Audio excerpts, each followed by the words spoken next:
Hello, everyone.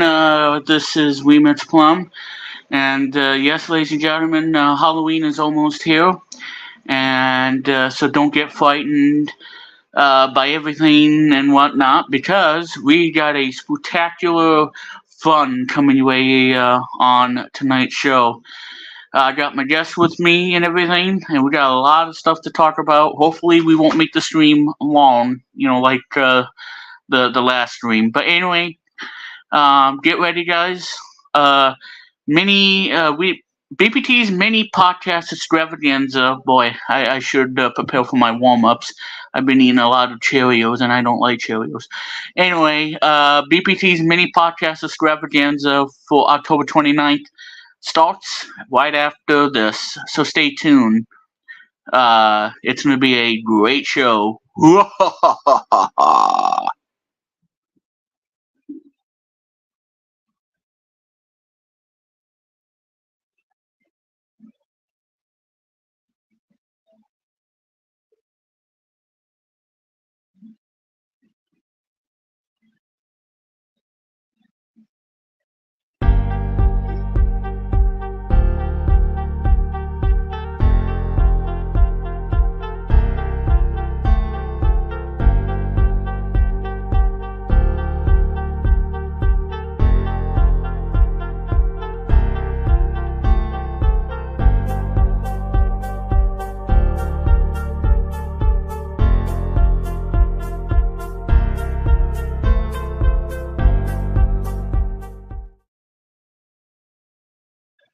Alrighty, everyone, and welcome to BBT's mini podcast extravaganza for October 29th, 2023.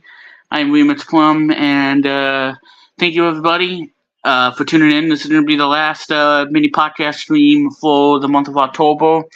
And I also want to let you guys know that November would be, like I said, I'll make a announcement on the community tab, so you guys can know what's going to happen in November. So stay tuned about the show, because, like I said, guys, the show is going to be ending pretty soon. And like I said, make way for a brand new podcast that I'm going to be talking about here for you all. So stay tuned for that, ladies and gentlemen. But right now, I'm going to introduce to you my guest at this time. You can check them out on YouTube. FWLX airs every Friday at 4 p.m. Eastern Time, and all the great stuff. And of course, he's going to be doing a LJPCBM Reacts special event for tomorrow, and it's all about the goodness of apple. No, we're not talking about apple dipped in chocolate with all the sprinkles and peanuts and all that other good stuff. No, we're talking about the Apple event for tomorrow. He will be doing a reaction of that for you all. So no spoilers, please. Otherwise, he's gonna kick you and put a bid boot in you. So be careful of that, ladies and gentlemen. Enough of me.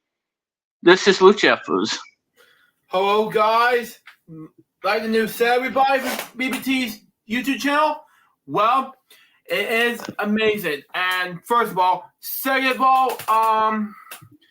you realize something what's going to happen next between now and the main podcast. This whole gotta think of something. Oh yeah, Halloween thing that's coming on my main channel. There'll be 4 videos coming way on my main channel this Halloween. And thirdly, about Episode X, this coming up. It's coming November 3rd for Season X premiere. Be look out for it. I thought it was gonna happen October 20th, but I decided to postpone that episode till November the 3rd. So yeah, it's gonna be huge. So very going that. Thank you, Luke, and of course, ladies and gentlemen, if you guys haven't noticed, Luke has a new studio set that's making its debut on tonight's stream. So, Luke, you want to tell us about that? It's a long story, folks. My brother, my dad, my mom, and I have decided to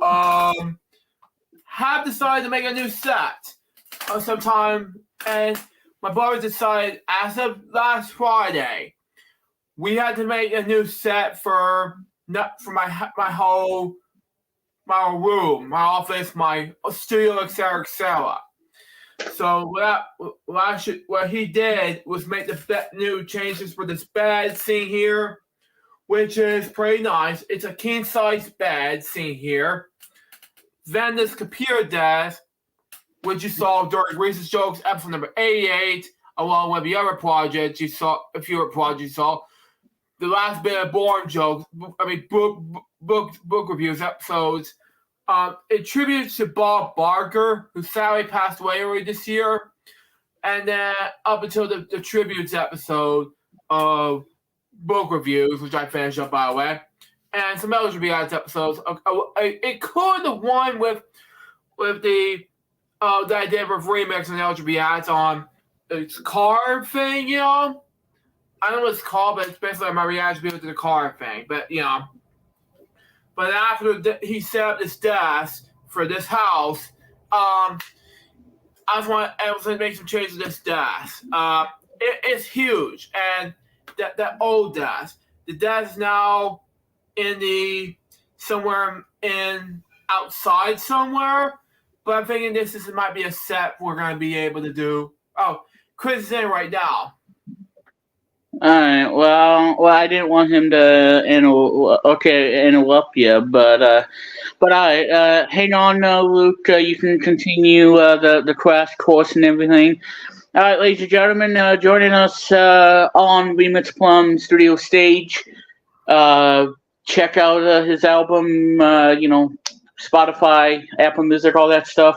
Maybe what I should do is link it down below. Maybe that's what I should do.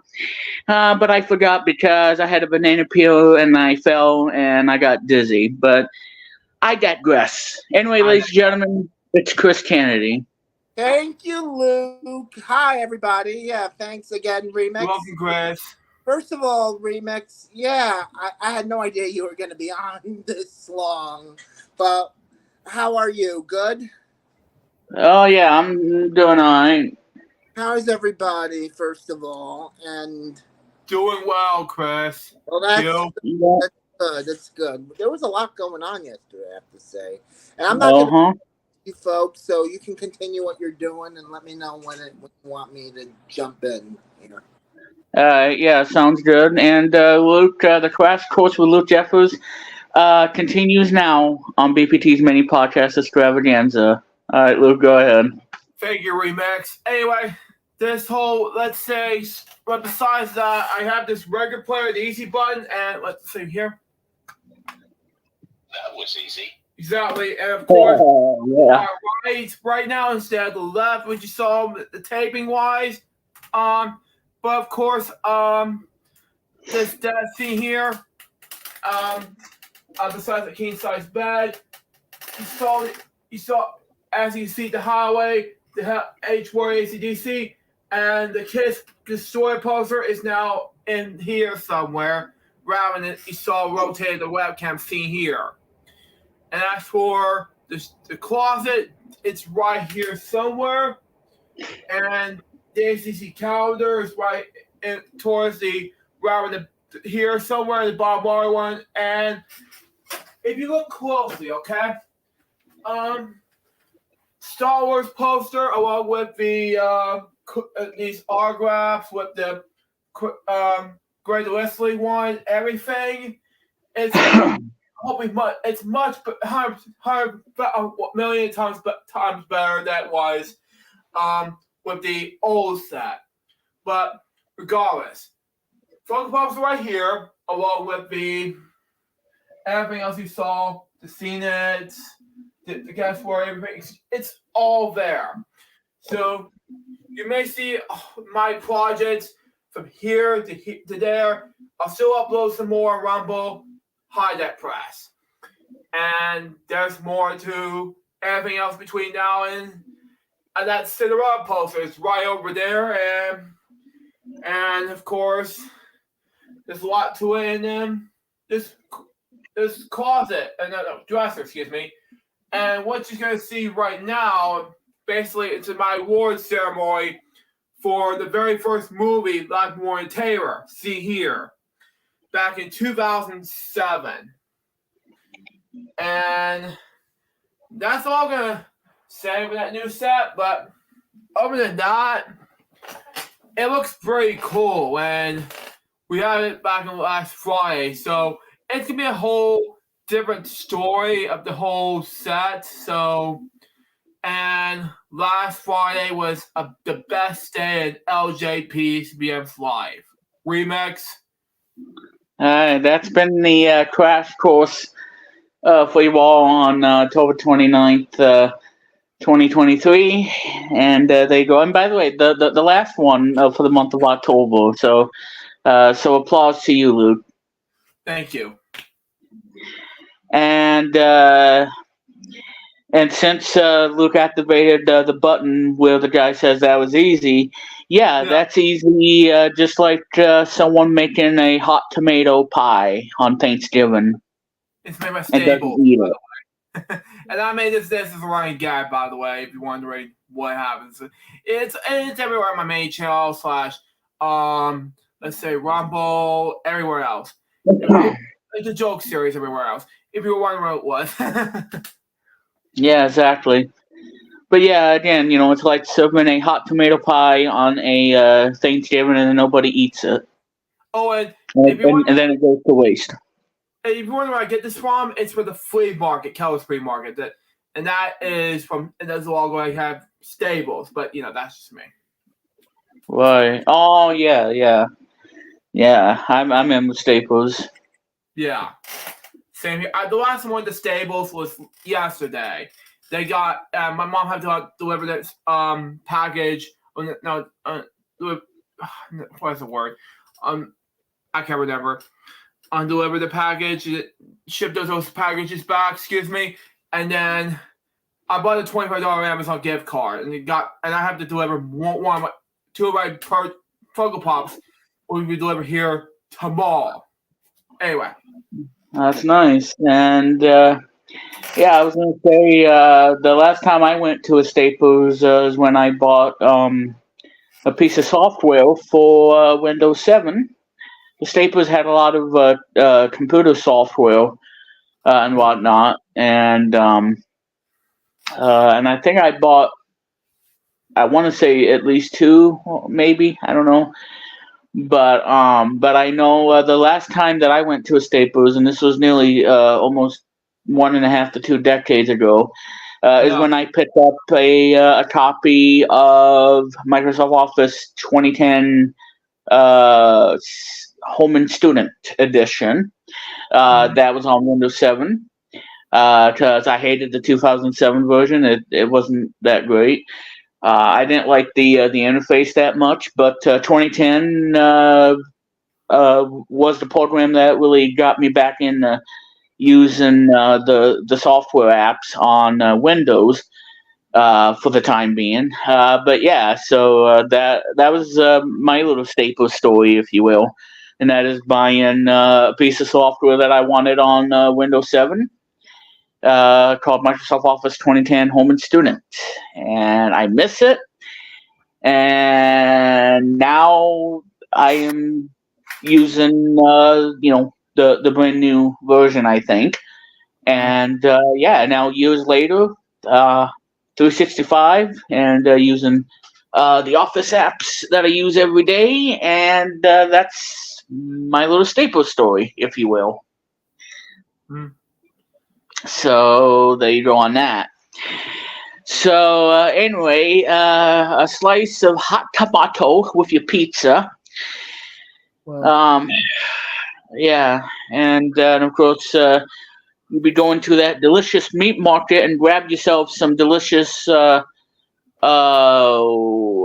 don't know, bologna or whatnot. While you had too much to eat, and so. Yeah, I just ate Daryl a while back. Anyway. Well, actually, I was gonna say German bologna, but I forgot to say that. But No, from the meat market. No, I ate potatoes. I ate let's say pork chops and some vegetables for dinner tonight. Anyway. Pork chops. Yep. So, any hoots. So that's pretty much that. And so yes, like I said in the intro, there's going to be a LJPCBM we had special event that'll be coming tomorrow. Yes. And so I know that Luke is looking forward to it. I'm looking forward to for you all, for you subscribers.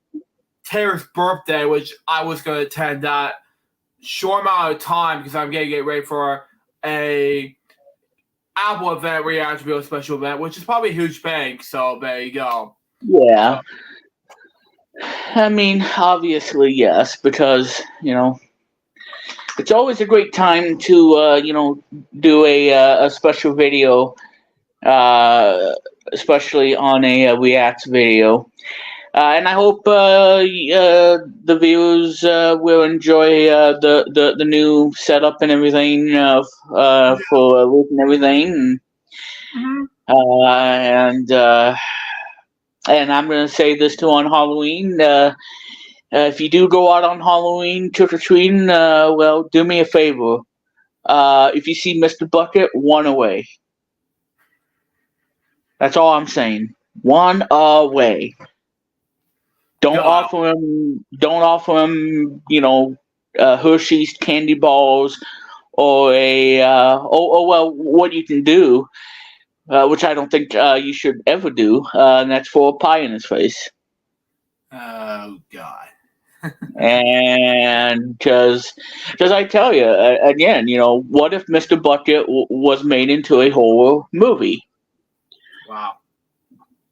Because the reason I say that, because on Friday, I don't know if any of you have seen it, but this movie is out on theaters and it's on Peacock. And some people are trashing this movie a lot, and it's certified Rotten Tomatoes. I think it's at 28% right now, but the audience is a whole different story. It is at the 90% rating on the audience side. So that means some people really like this movie, and some people just think it's absolute total waste of time. And that, of course, ladies and gentlemen, is based on a video game that you probably guys should know about by this guy named Scott.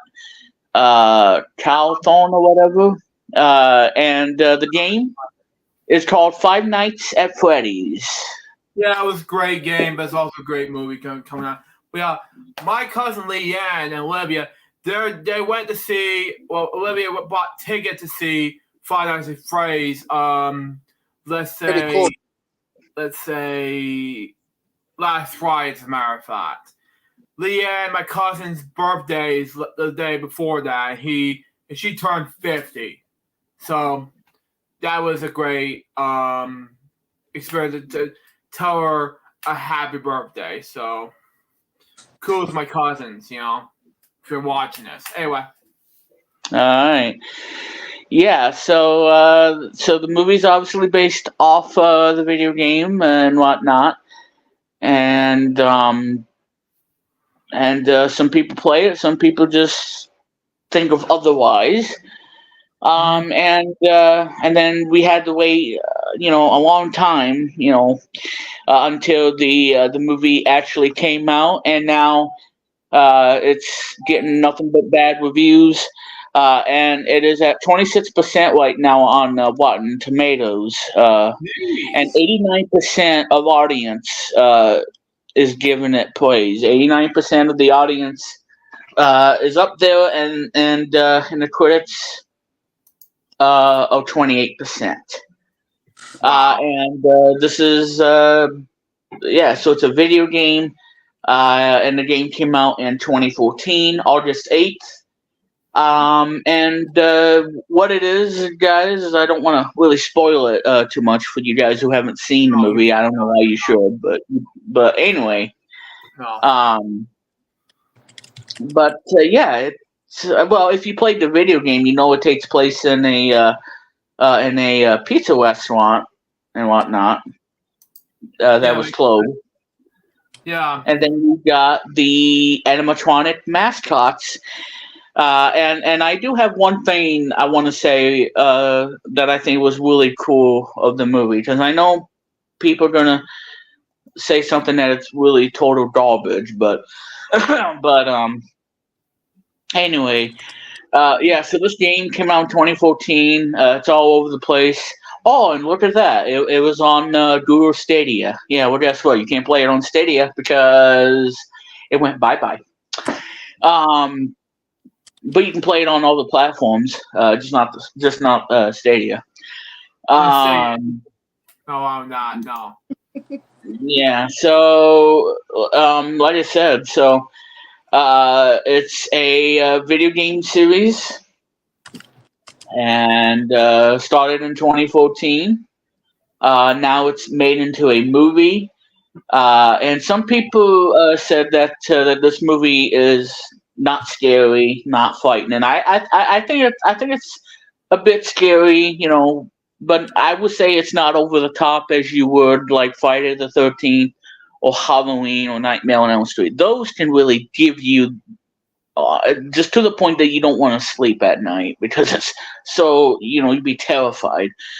There's a little bit of some terrifying moments, but not much because, like I said, because of the movie that got a rating from the NPA. But yeah, so don't expect jump scares and whatnot. I was kind of scared and whatnot, but like I said, the story was kind of slow and everything. It's just like it's like take for example Double Dare on the obstacle course. Trying to get past the hamster wheel, and you have to slow down and catch your breath, and then try to run at the hamster wheel. That's pretty much how slow the story is, if you can believe that. Wow. Now, what I didn't know about the movie, what I didn't realize, and that is the characters that were in the movie, the famous ones. They were actually in the movie itself, not in the video game, but in the movie. Those were actually by Jim Henson's Creature Shop, and when I saw that, I'm like, wow, really? The Jim Henson Creature Shop created the characters in the movie. I'm like, wow, because I'm a big puppet lover, and Luke too, obviously. Yeah, me too. Yeah, exactly as well. Yeah, I was really mind blown to see that and whatnot. To have those three characters and whatnot, or maybe four characters. Who knows? Well, probably four of them. Yeah, by the Jim Henson Creature Shop. That kind of surprised me, in a way. wow. But yeah, I mean, I'm totally speechless. But yeah, and yeah, so that was really cool. I think, yeah. Jim Henson Creature Shop. Exactly. Now, and what I also saw is the person that was, or the female actress that was in the 1991 or 1992 movie from Universal Pictures, that also has Kathy Bates and Jessica Tandy, and a bunch of others. This might be a first. I don't know, because I don't know, because I haven't seen her in other movies ever since that one. But yeah, so Mary Stuart Masterson is in this Five Nights at Freddy's, and she is well known for being in the movie, based on a book, and it has to do about everybody's favorite little food that they had down there, and I think it's 1991. But I'll tell you the name of the movie. But yeah, so if you like I said, this movie you can see it in theaters, and if you have a subscription to Peacock, you'll be able to watch it on Peacock as well. And so you can watch it at home if you want to get scared and whatnot. And like I said, it's scary, but not over the top scary. Wow. But like I said, Luke, I don't know if you've seen it, so I don't know if you want to I haven't saw it in Fears, get but your input on that. Eventually, so not in Fears, but on DVD, not DVD, but Blu-ray, 4K Blu-ray, something like that. Yeah, I'll show up on the DVD. But anyway. Yeah. But, yeah, I mean, it's like welcome to Billy's movie budget, where all the movies in my store are only DVDs, and I don't carry Blu-ray because I can't afford a Blu-ray. Welcome to my shop at Billy's budget movie store. No. Anyway, I know it's about I don't know. 4K Blu-ray DVD. No, shut up. What did I say? I think we're having a major meltdown because he's stumbling his words. Anyway. Did I say something? I don't think I said anything. Yeah, go ahead. Oh, go ahead, Chris. Yeah, go ahead. Did I say anything? I don't think I said anything. What did I say? Fine. It's fine, Chris. I'll just say my words. Yeah, it's a major meltdown. Yes. But I'm serious. I'm getting mine on 4K Blu-ray and Blu-ray if I see it in Fears. If not, then oh well. Yeah. Well, like I said, I mean, because it's on Peacock as well. But you can see it in the movie theater. And yeah, I was right. It is 1991. This movie I'm talking about. And Five Nights is 2023. This one I'm looking up on Wikipedia is not 20. What am I talking about? 1991. Came out December 27th, 1991, and it was a huge hit for Universal. And the movie that I'm talking about is Fried Green Tomatoes. Wow. Okay. That's the movie I'm talking about from Universal, 1991. Came out in December. It has Kathy Bates, like I said, Jessica Tandy, Mary Stuart Masterson, Mary Louise Parker, Cecily Tyson. Anyway. And so Mary Stuart Masterson, who who I know in that particular movie is in this movie as well. Now again, I will not give out any spoilers, but I'm just letting you know that she is in the movie. No. And it's the first time I've seen her as a character, being cocky instead of in this one. Well, because I said she was cocky in Fried Green Tomatoes too, but she had to change her heart afterwards. It's insane. Yeah, go ahead, Chris. Go ahead. I'm sorry. No. I was just saying. I was just reacting to all what you're saying. I was saying it's insane the way it goes around the show that you were talking about. Yeah. All right. I know. My God, too, but yeah. The film calls the Fried Green Tomatoes food dish to be known as a delicacy of the southern United States. Okay, yeah. Wow.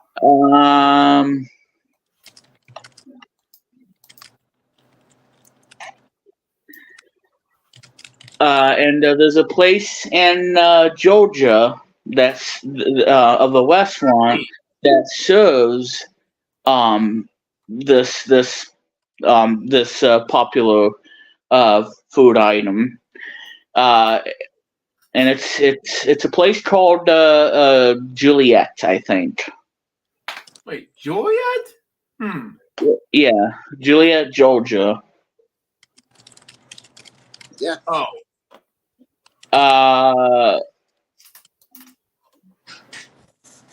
The film Fighting Tomatoes was filmed, so the movie was filmed at that place in Georgia. Okay. And the town has 3 popular humor books.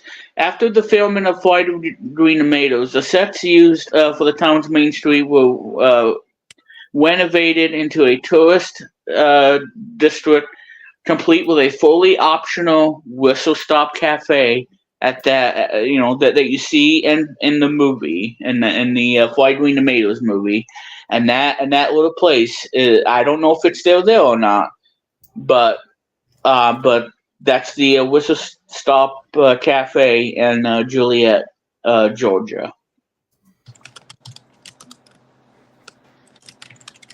And that's where the film was. Basically, it was filmed at that location. Yes. Exactly. Yeah, Yeah. Juliet, Georgia. Yep.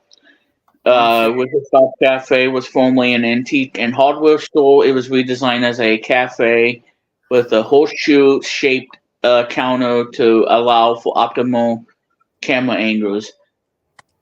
The scene where Iggy goes to collect honey. Now, this is the scene that I really don't like because I hate bees because I'm maybe allergic to bees and I don't like getting stung.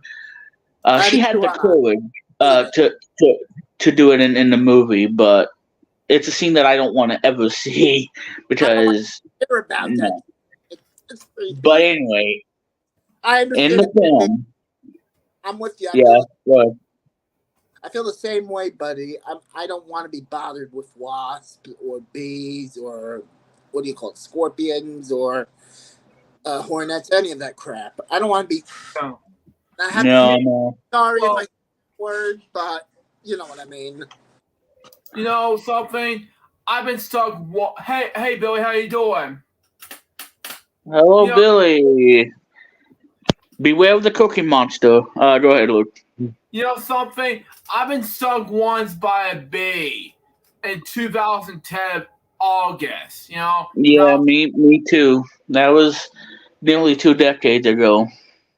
I was at that was my first day, my sophomore year in high school, and I was afraid, and I was like, come on, Mom, I got stung really badly, you know. Yeah, it's not fun getting stung by a bee. Not fun. No, it's not. No.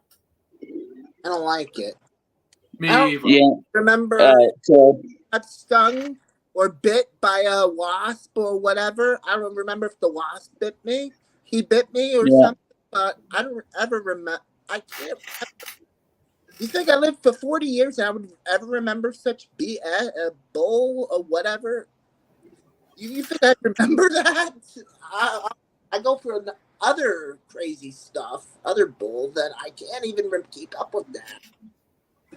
But that's just me. Yeah. I can't even remember the amount of times I got bit by a dog.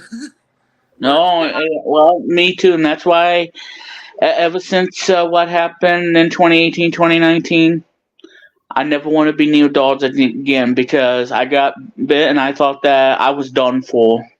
Yeah. Because well, it was a pit bull and it was really vicious, and that's why I don't like dogs. And if I ever seen one, like, no, I'm staying inside because I got bit once and never again.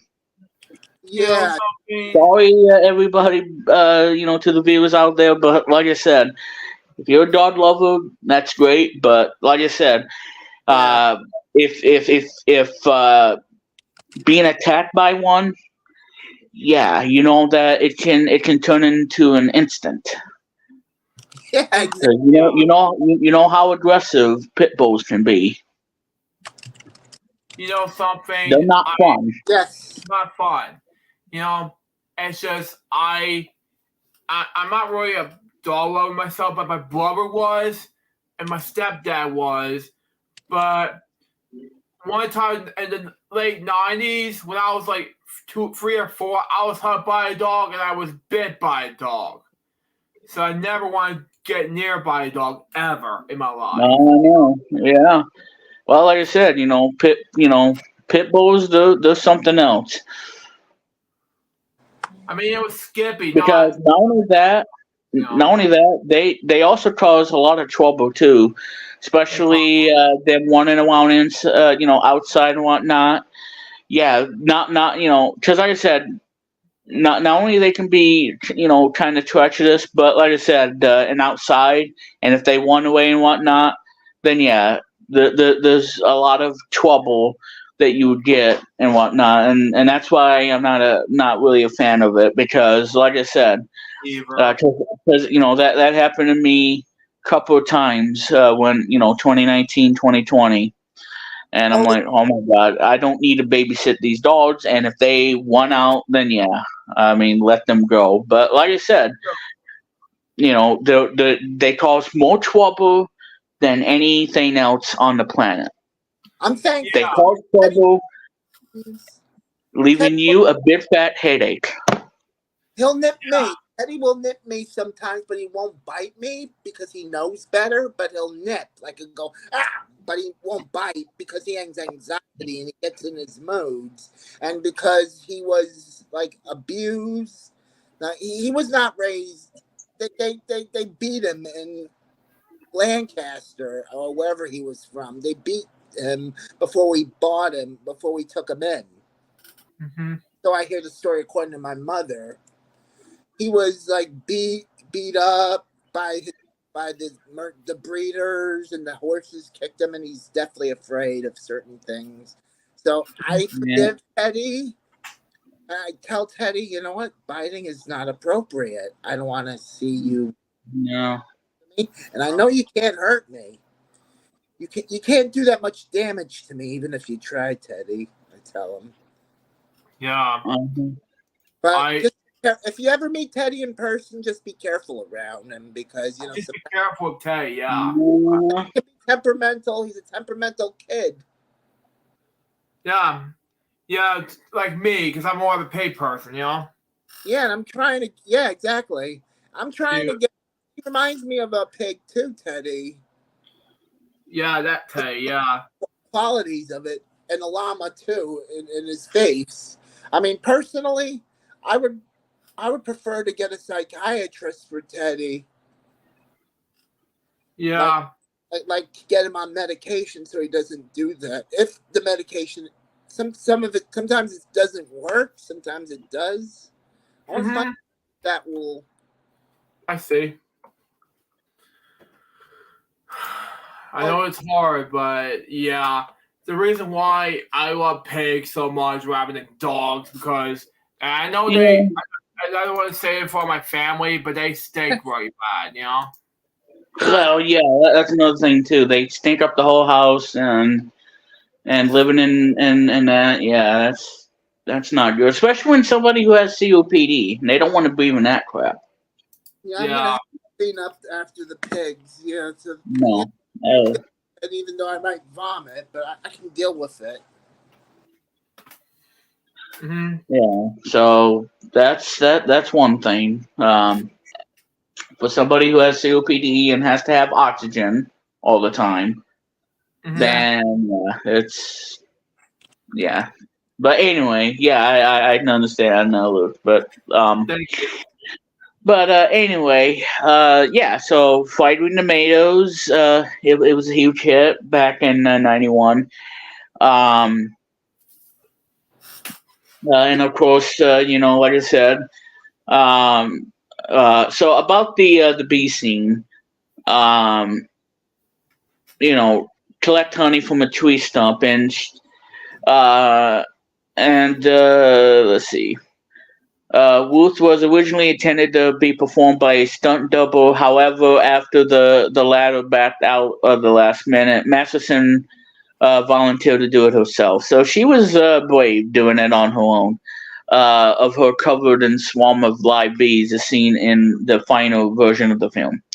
Flad based the Whistle Stop restaurant on the real life Irondale Cafe in Alabama. She was a frequent visitor and was formerly owned by her great aunt. So that was the whole filming of the movie. But yeah, I mean, brave enough, swarm of bees getting honey, and yeah. So hopefully we don't ever see that again. But like I said, it was all in the movie, and this movie is about 2 hours and 10 minutes long. It's about an hour, about 130 minutes. You couldn't pay me enough to see that movie. I'm sorry, but I'm too creeped out by it. Yeah, exactly. I'm sorry, you're creeping me out, Remix. Sorry to interrupt. Go ahead. That's all. I got a little excited there. Yeah, I know. We all get excited on a lot of things. Thank you. Especially making fart jokes every now and then. Like I do with Luke and Billy. Yeah, especially if the fact is I was in the Billy's Halloween special, not a stream, but more of a special on his YouTube channel video thing. He taped it one time, and one thing he did during a let's just say, I can't remember, it was a taping, not a stream one time. Mm-hmm. But I think he did cut out some parts of the million pyramid scene, like say 7 minutes like that. And he just, because he ran out of storage, and he just wanted to delete some parts and just cut it out from there. That can happen. That can happen.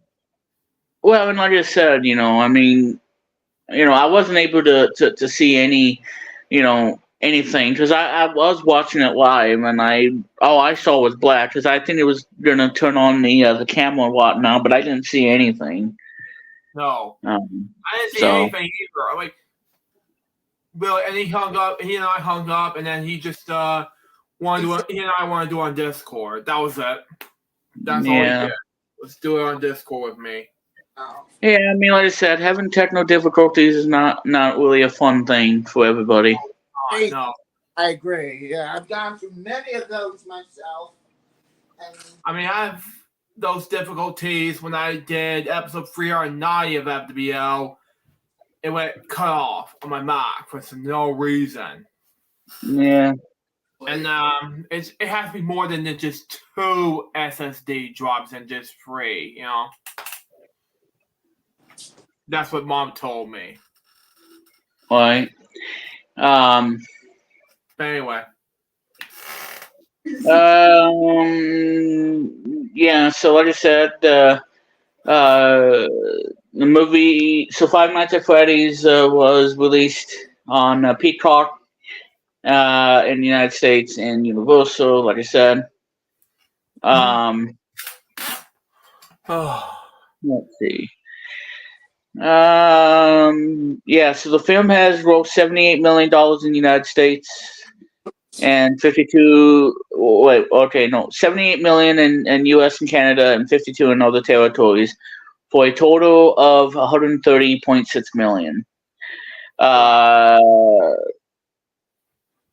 Yeah, so Rotten Tomatoes, 26%, with an average rating of 4.5 out of 10. Excuse me. Audience surveyed by Cinema School give the film an average grade of A-. Okay, well, an A-. Well, like I said, and I saw the post that Alec did, and I agree with the rating that he gave it.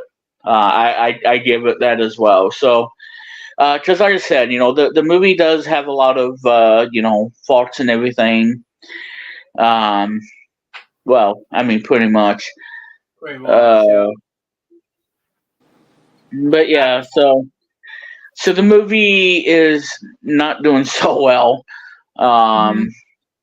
It's what you expect. That was gonna be my point.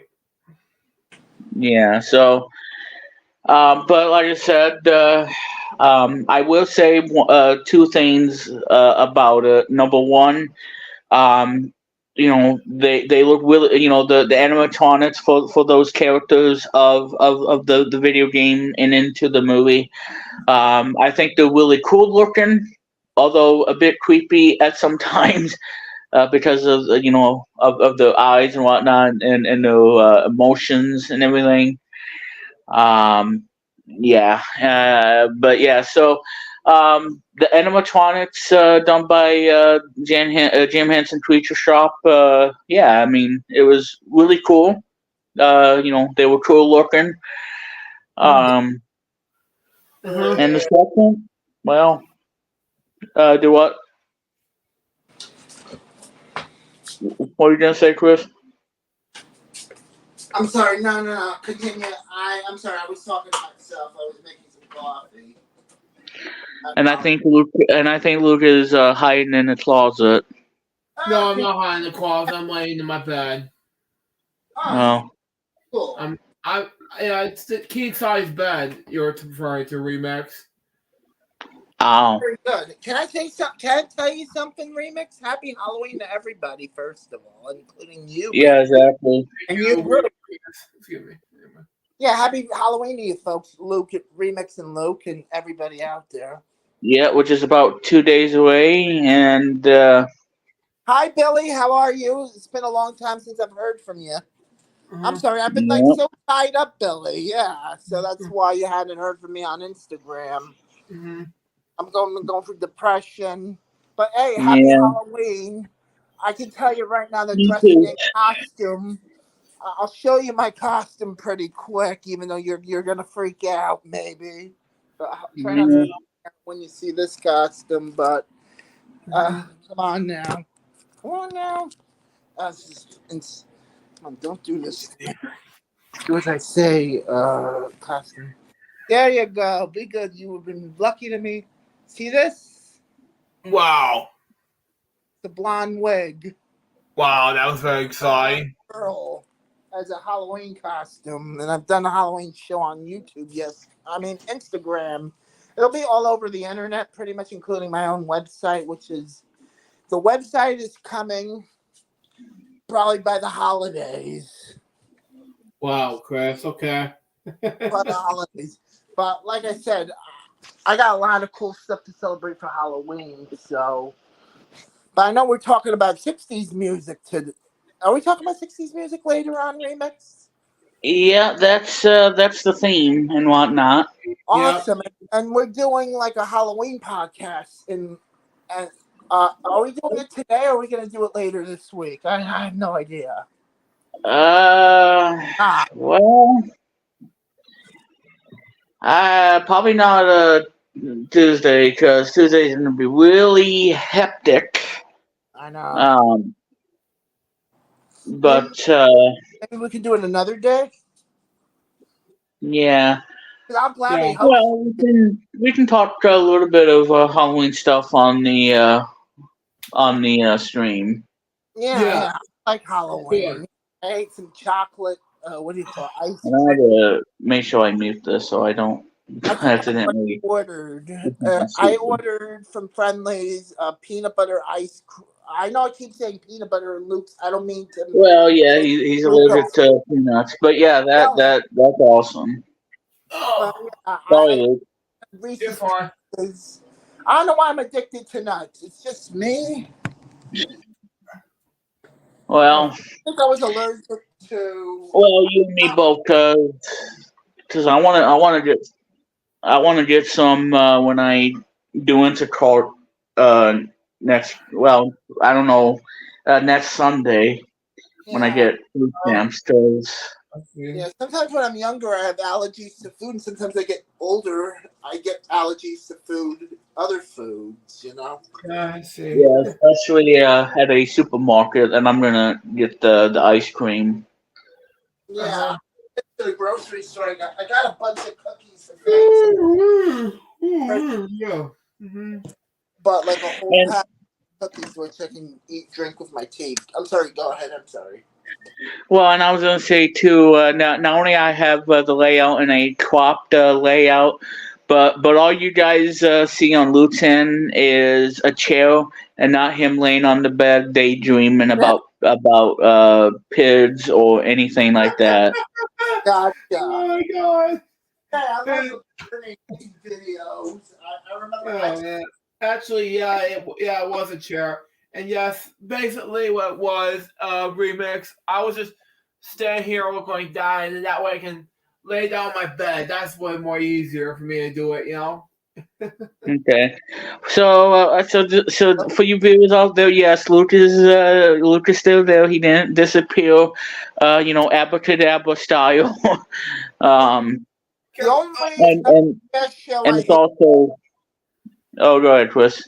I'm sorry. The only PBS show I hate. I know you like PBS and everything, but the only Yeah. show on PBS that I hated was the Teletubbies. Mm. Childhood, Well, that's like I said. I love Barney. I also love Arthur. Who else? Zoom. I can understand. Yeah, Billy likes Zoom.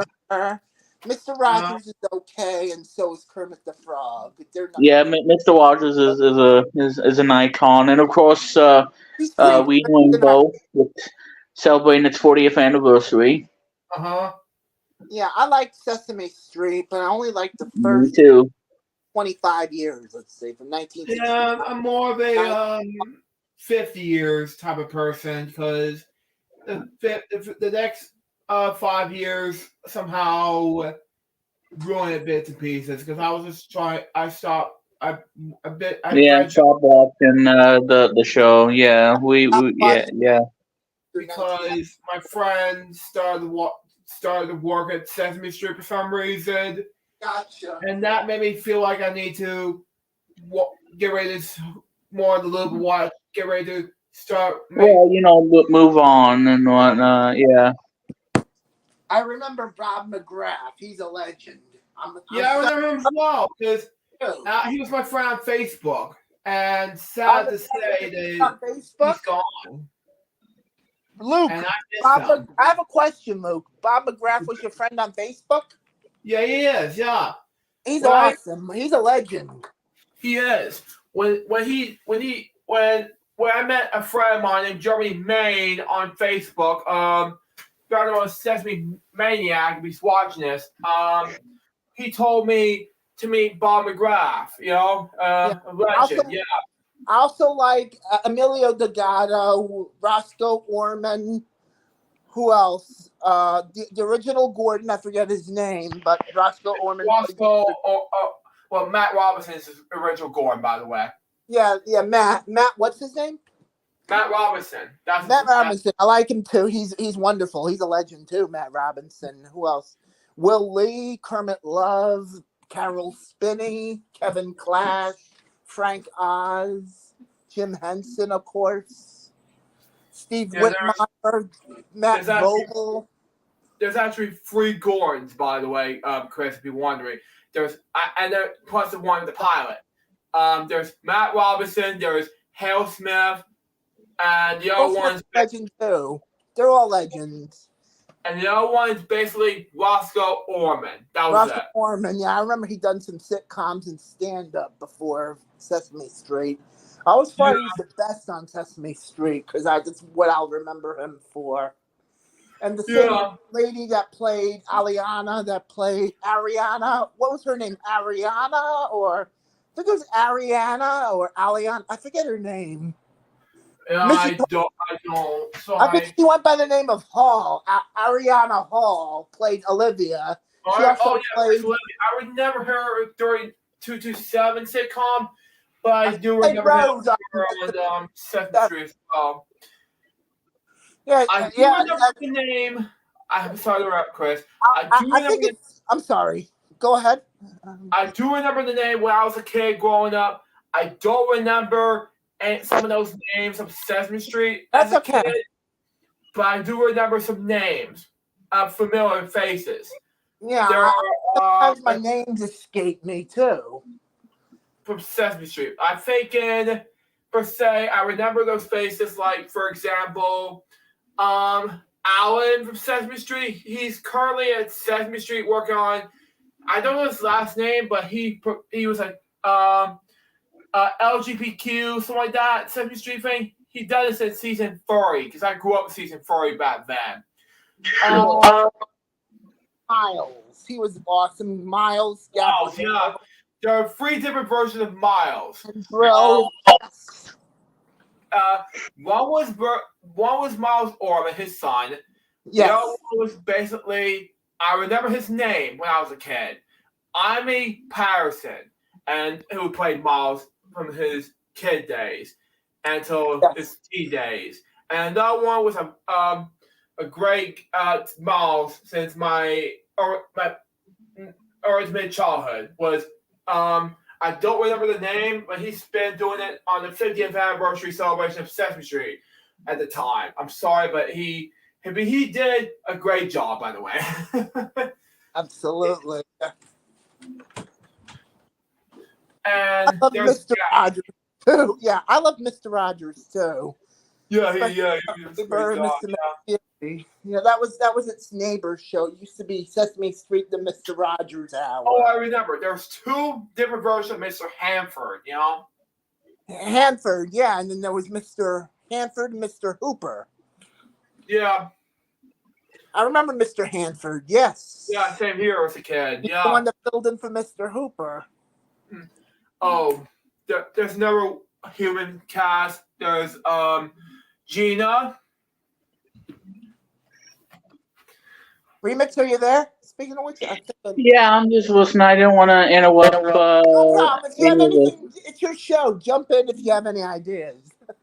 Well, I don't want to be rude at the same time. You're not being rude. No, you're not. You're the boss, Remix. Yeah, no, I know. I just don't want to be a pushy boss like everybody else is. You're not going to be a pushy boss because it's your show and you can be pushy if you want to. But well, yeah. I don't want to be a pushy boss, but sometimes I have to be on my podcast. Well, you get. Well, I mean, it's like me being the CEO of Wheel One, so. Yeah, I understand. I hope you enjoy our conversation about our memories of Sesame Street from the 60s, 70s, and 80s. I remember the 90s very well. And the early 90s of Sesame Street growing up. Yeah, and do you remember the show 321 Contact Remix for Square One? 1, 2, 3 Contact? One Contact, yes. I don't know.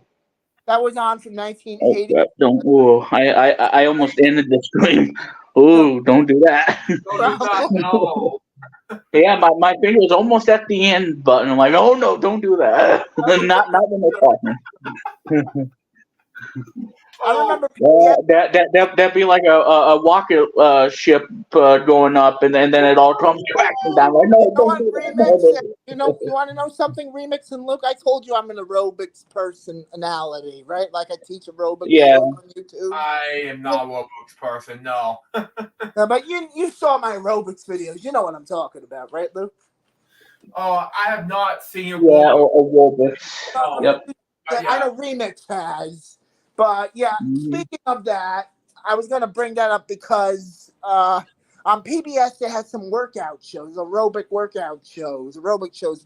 Oh, 3, 2, 1 Contact. Okay, duh. Yeah, one of them was called Body Electric. The other one was called Home Stretch. Oh, I hate to say something, Chris. One time when I was at elementary school, people are studying for 321 classroom content. That's it. And they had to study it, and it was a great show to begin with. I have not seen that until I was only 10 and a half years old. That was a great experience. But after Square One, I discovered this on YouTube as a kid. Yeah, I remember in its original airing. I think it was started in 1983, correct me if I'm wrong. 87, I believe. I don't know. I don't remember. It's sometime in the 80s. Somewhere in the 80s, yeah. I never seen it until the 2000s. I discover it, you know. Yeah, I might be wrong with my years. Yeah. But just like me with saying the name of the show wrong. Yeah, but I do remember Body Electric and Home Stretches. They aired in the morning and sometimes in the afternoon. The fitness shows. Also, I remember Learn to Read. Mr. Rogers had some dance classes on his show. He would take like photographs of like, and Sesame Street had the dance like fitness things like where you can dance along. Sort of like and that belly button one. The ballet ones. They sort of like did that with whatever it was from that. I forgot. They had the 5 dancers on Sesame Street, and Mr. Rogers had the dance studio with Chuck Aber and Chef Brockett and Mr. McFeely. Yeah, David Newell. Yeah. Speaking of which, I like David Newell. Yes. Yeah, I'm sorry. But I did react to David Newell's episode on Purple Road's podcast on those reacts one time, which is fantastic, which is hosted by Carrie Stinson. Now, Carrie Stinson, the body costume of Barney, and Josh Martin hosted Mixtape Ron's podcast, which is fantastic, which is, I've never seen it yet, but it'll be great, you know? Yes. Oh, yeah. Wonder if PBS is doing anything special for Halloween. I wonder. They have shows I that I've not seen. And some shows that I won't be able to see yet. They have shows like Donkey Holiday, which is kind of like Mr. Rogers, and Tiger's Heel. Yeah, exactly. And of course, another show with they still have Sesame Street on, but over 50, on HBO too. HBO Max, which is now which is now Max. Yep.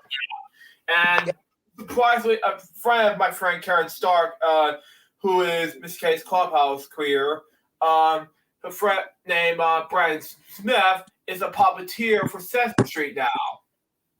Absolutely, indeed. He was a puppeteer of Miss K's Clubhouse, and now he's a puppeteer for Sesame Street. Fun fact. Yes. So, starting this season, so on November the 9th, which I'm looking forward to this, especially my friends Chris and Nick Kruger and other things, you know? Yes. So, I thought of myself as a Mr. Rogers, like a newer version of Mr. Rogers, just like Chuck Abers could be a newer version of Mr. Rogers or David. Mr. Rogers, I have one right here. And I remember Francois Clemens. Oh, God. Cool. Oh, that's wonderful. Yeah. Sorry about that before. We have somebody in the chat before trying to find out. Jerry Nelson, the Count. Oh, that was you, Raymac. Yeah, I remember. Yeah, Jerry. I was. Yes, saying him as the Count.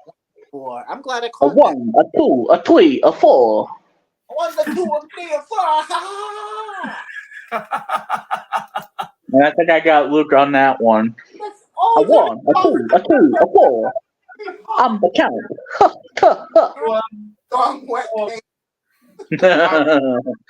And Matt Vogel, who did Big Bird and now the Cow and other things.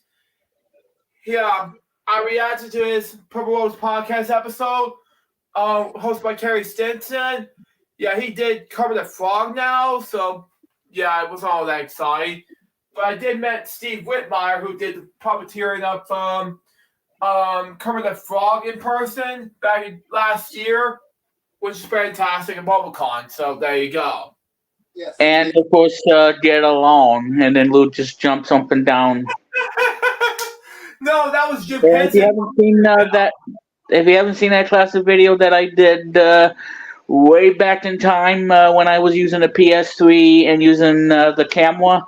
Go ahead and check it out because it's one of the classic videos you'll ever see on my YouTube channel.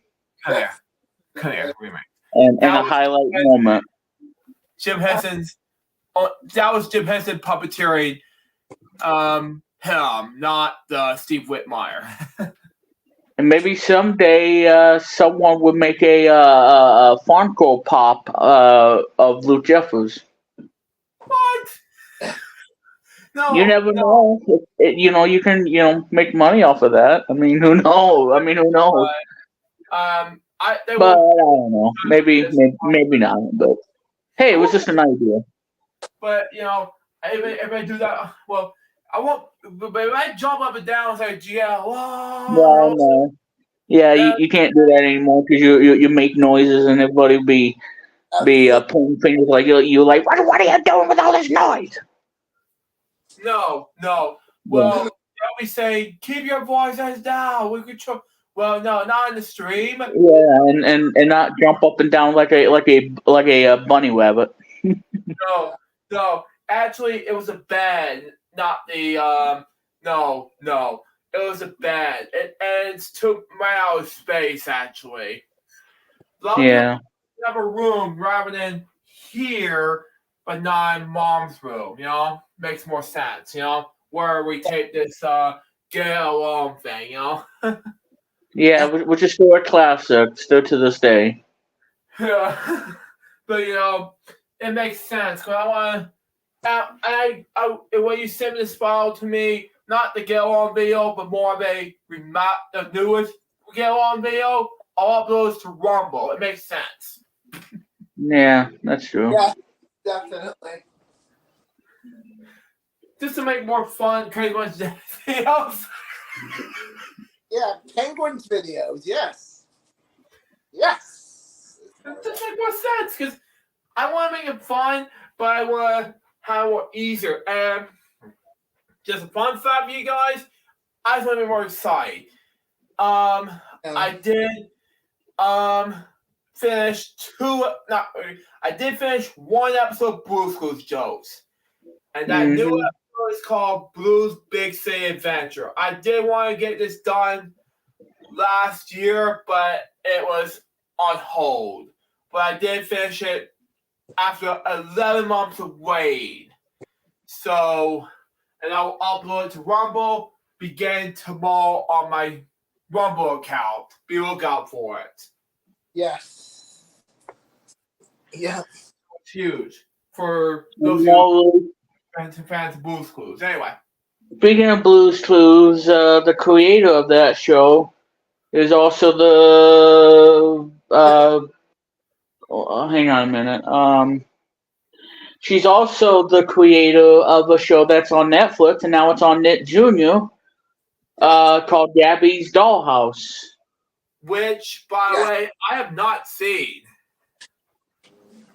It is by DreamWorks Animation, and it's created by the creator of Blue's Clues, Tracy Page Johnson. I gotta watch that pretty soon. Well, it's on Netflix and it's on Nick Jr. And it's on YouTube as well. Yeah, the creator of Blue's Clues. Yeah, these two. Yeah, Tracy Page Johnson. Which I see her on Facebook. I got in touch with her on Facebook, which by the way, she shared the same birthday as me. By the way. And see, Saburo, really?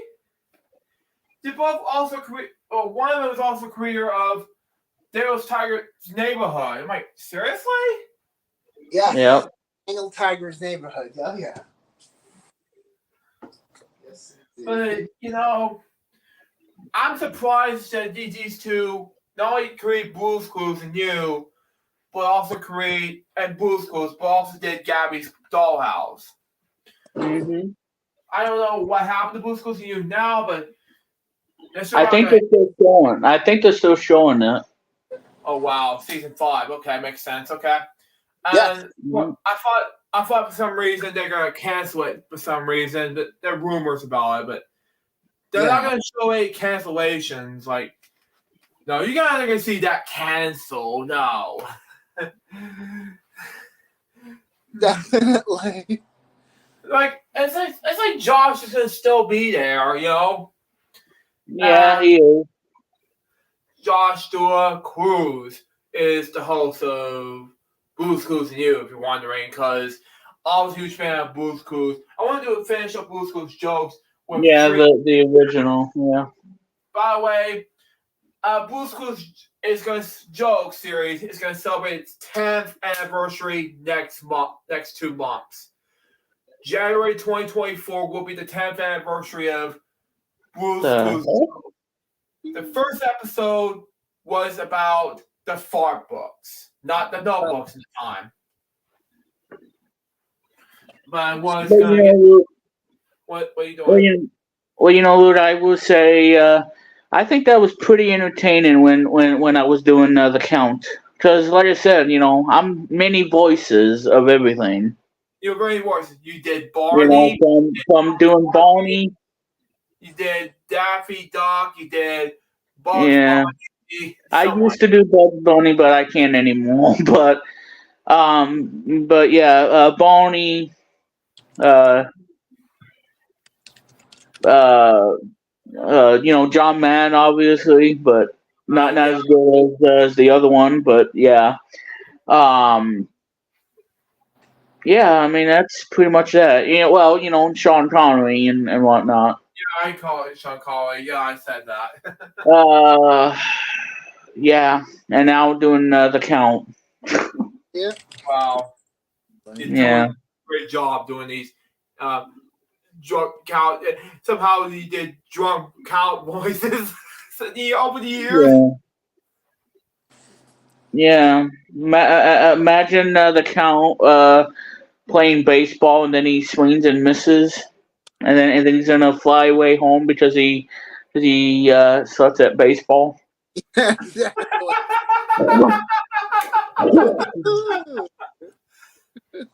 Oh my God, you're killing me. Yeah.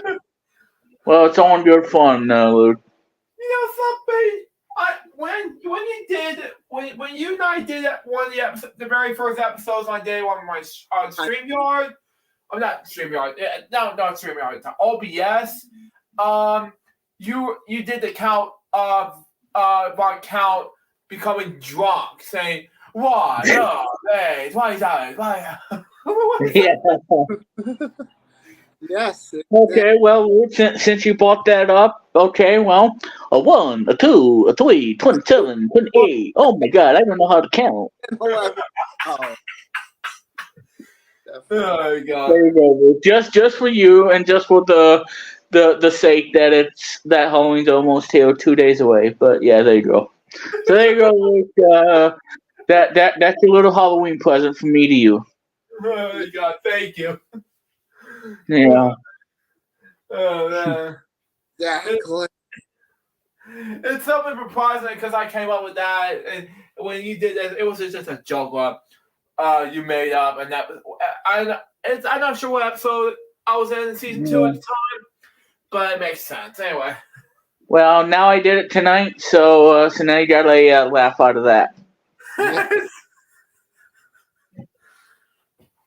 I mean, it's what I do, folks. It's what I do. Anyway. Yeah. Anyway. Whew, hey.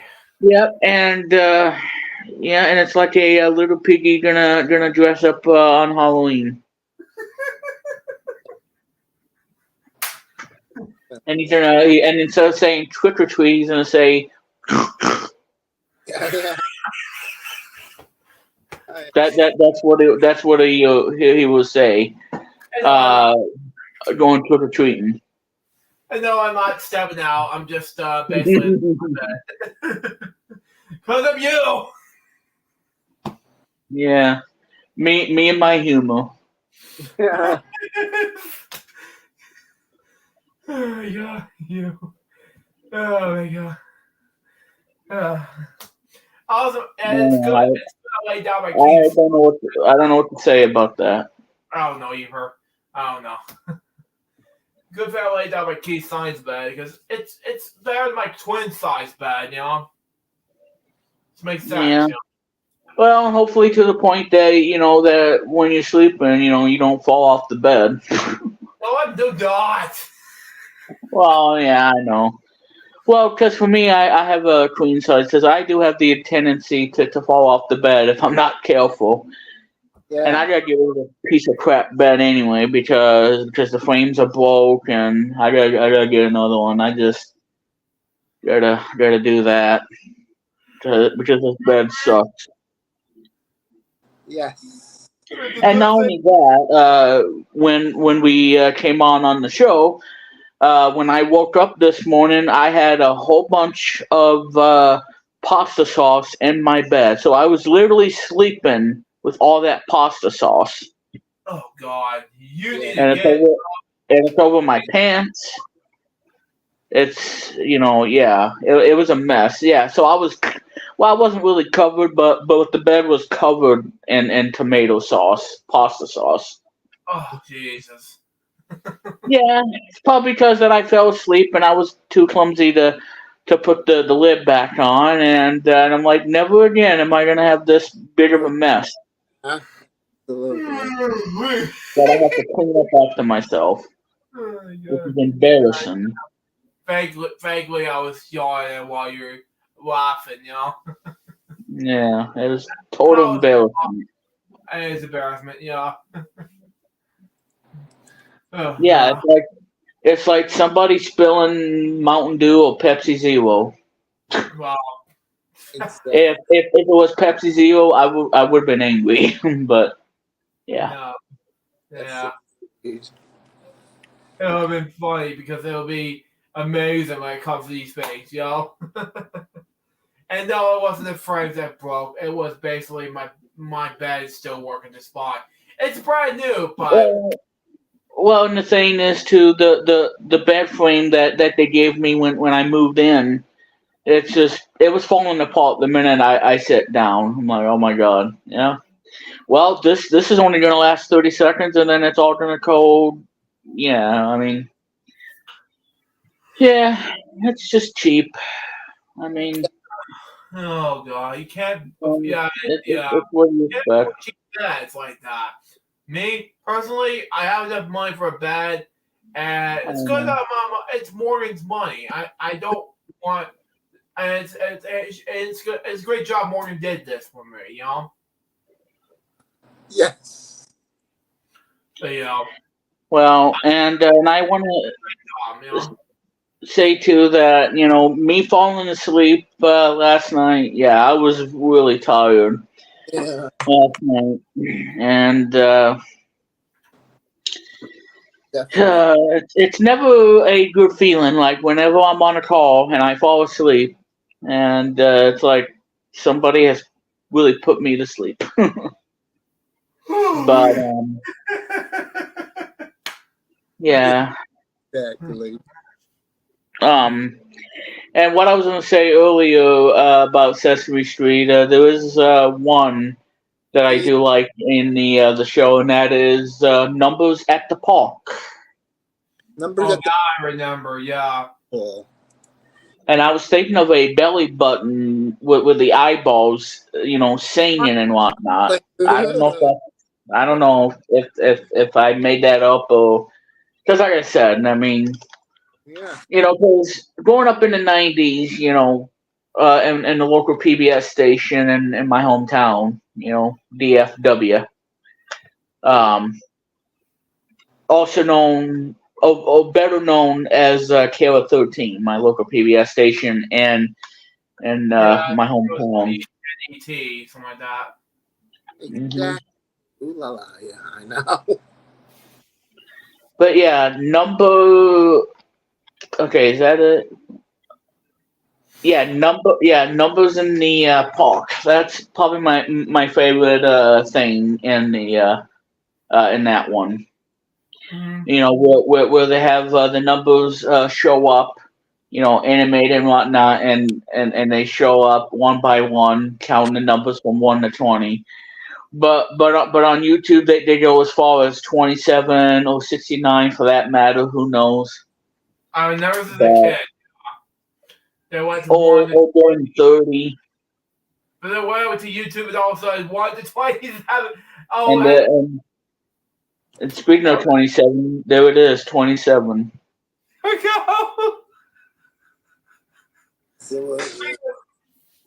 But yeah, that was the thing I like of the Sesame Street that I wanted to say. Oh, was the numbers in the park. Yeah. Oh, and speaking of numbers, I remember this one, actually a few numbers I remember as a kid. numbers creatures for one, and then another one is basically numbers. I don't remember the name, but I'm thinking numbers. Stamps, but on and then as for letters are concerned, letters at the beach, and then another one is based on numbers rap. I don't, which by the way I'm not a huge fan of rap anymore, but it's a good feeling to say.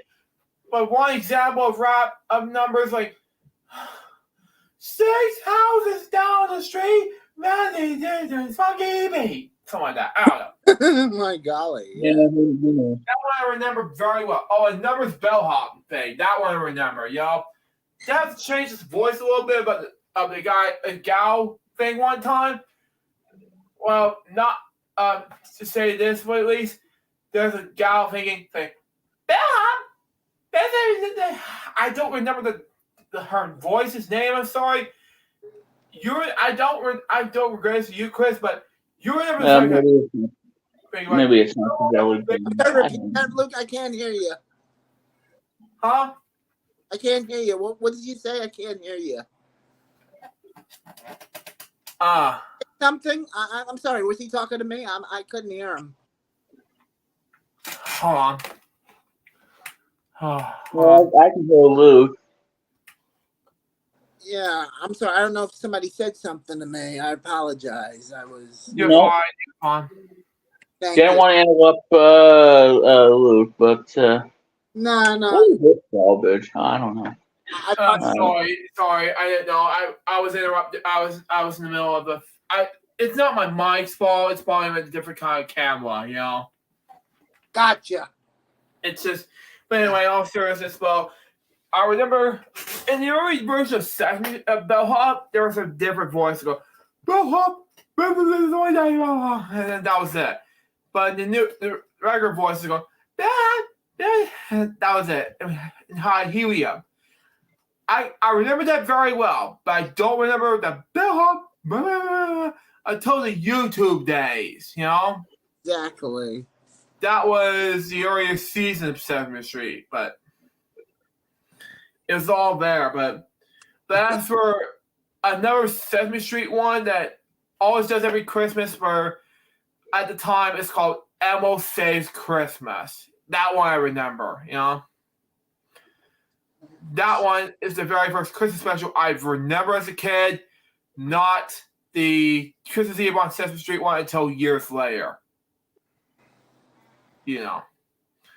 But that's just me. And as far as the other Sesame Street specials, like Delete the Pictures, and Big Bird, Birthday, or Let Me Eat Cake, that was only the one of the two I remember until the YouTube days. Just to make more clear. And as far as Animal Palooza, YouTube. Yeah, that's it. I found it. Yeah. Well, I found the one I was thinking about. It wasn't the belly button. It was claymation. Claymation. Oh. Yeah, with the lips and the mouth.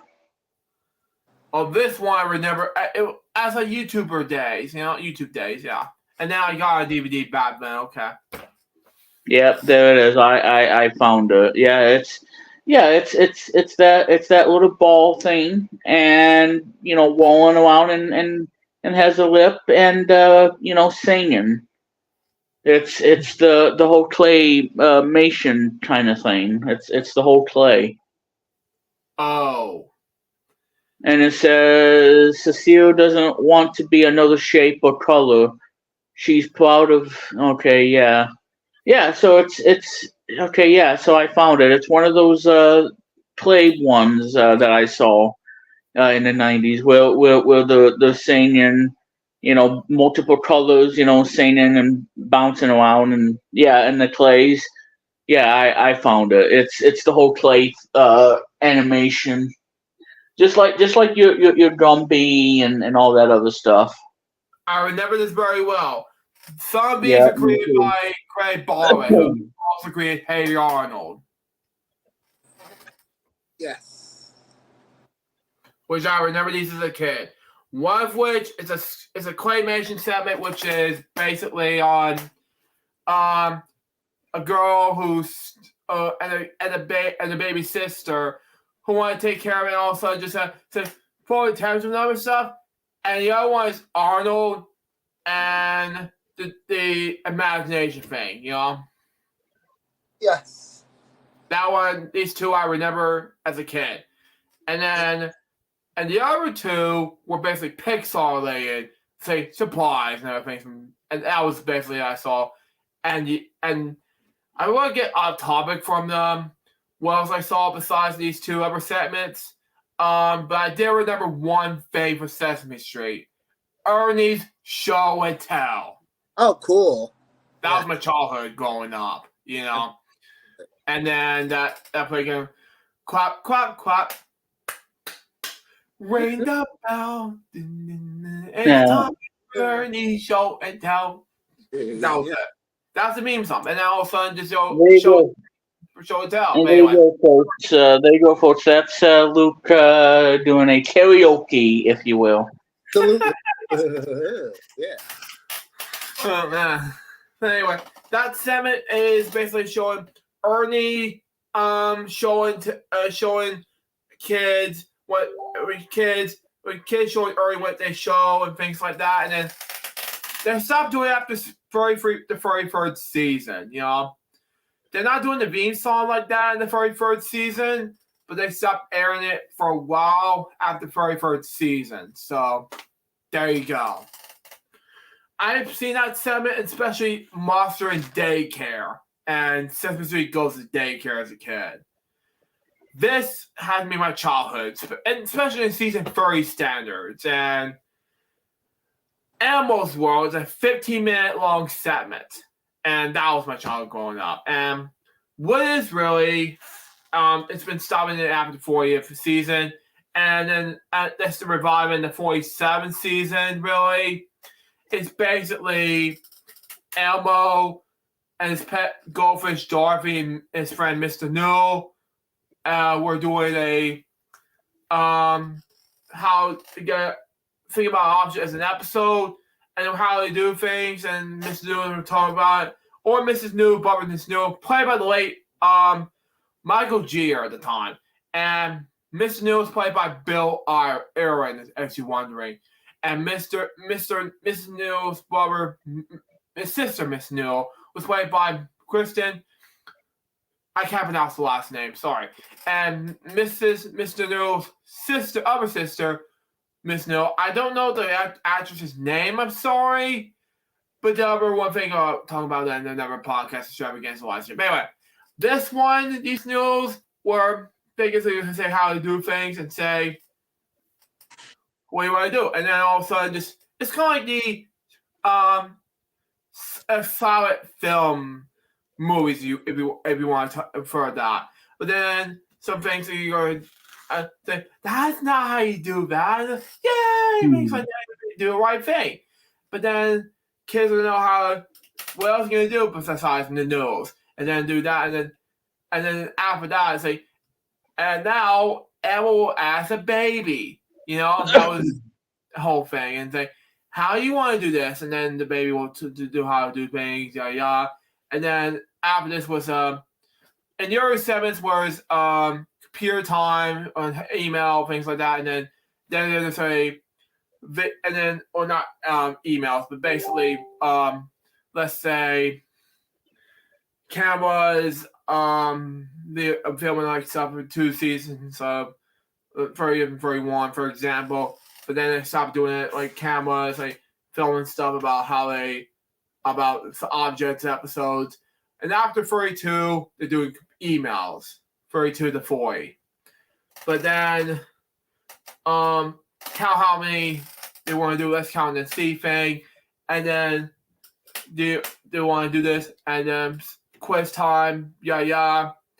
watch an object channel, turn yourself on TV, blah blah blah thing, and then interview how, and then Darby's imagining Elmo how to do things, and there's a quote and how to things like the object song, and then it's tune the jingle bells per se, and that was my childhood growing up. So there you go. Yes. Go ahead, remix what you're saying about claymation. Well, I found the one I was thinking about. I was thinking about the belly button one with the mouth, but it wasn't right. But No. yeah, the number in the park and the claymation with no eyes, just the mouth, with the lips and singing along.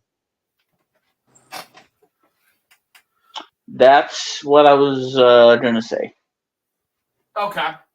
Yeah. That's good. Yeah. But I screwed that up, so no, I won't be having a cookie. But yeah, so the name of the song is I wanna be me song. The claymation of the little circles with the mouth singing. Gotcha. Why I was laughing was because I had a funny idea come in my head. A funny idea. I apologize. I didn't mean to laugh. Yeah.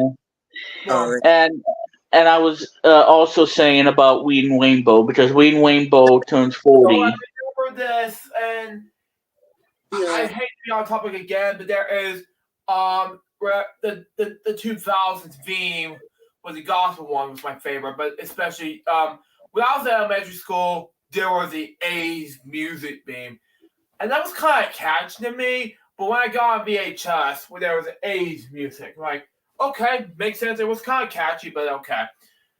But it was on PBS Kids. There was 2000 music. I love that music, especially the 80s music. But it was a lot of fun. But when it came out in 1999 on PBS Kids one time, there was not a single no,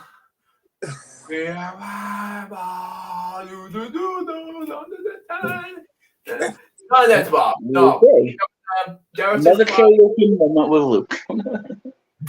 there was just basically no. It was basically this. There was a butterfly just from out, and all of a sudden just suddenly just from the falling out of the sky, and just it's kind of remind me of it's kind of later on in the gospel beam music, kind of different than that, with the and early 2000s, which I grew up with, But Yeah, I find that price anyway.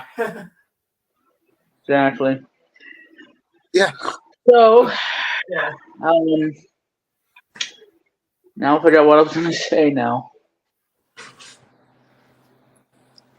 Yeah, it's one of those brain fault moments I'm having. Brain freezes. I know. I'm with you. Yeah. Crazy. Sometimes my brain upsets me so much. I'm trying to write certain. Oh God, yeah. From which I can make my podcast even go further better.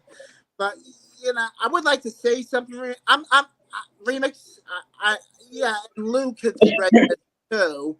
I'm done trying to impress people. I mean, I have done as well. Yeah. Yeah, my friends, and I know you go for this remix, and you deal with this crap remix, and Luke, you deal with this crap, and I deal with this crap myself too. Yeah, because and we're not the only ones. There's a lot of other people that deal with it too. But go ahead. I'm sorry.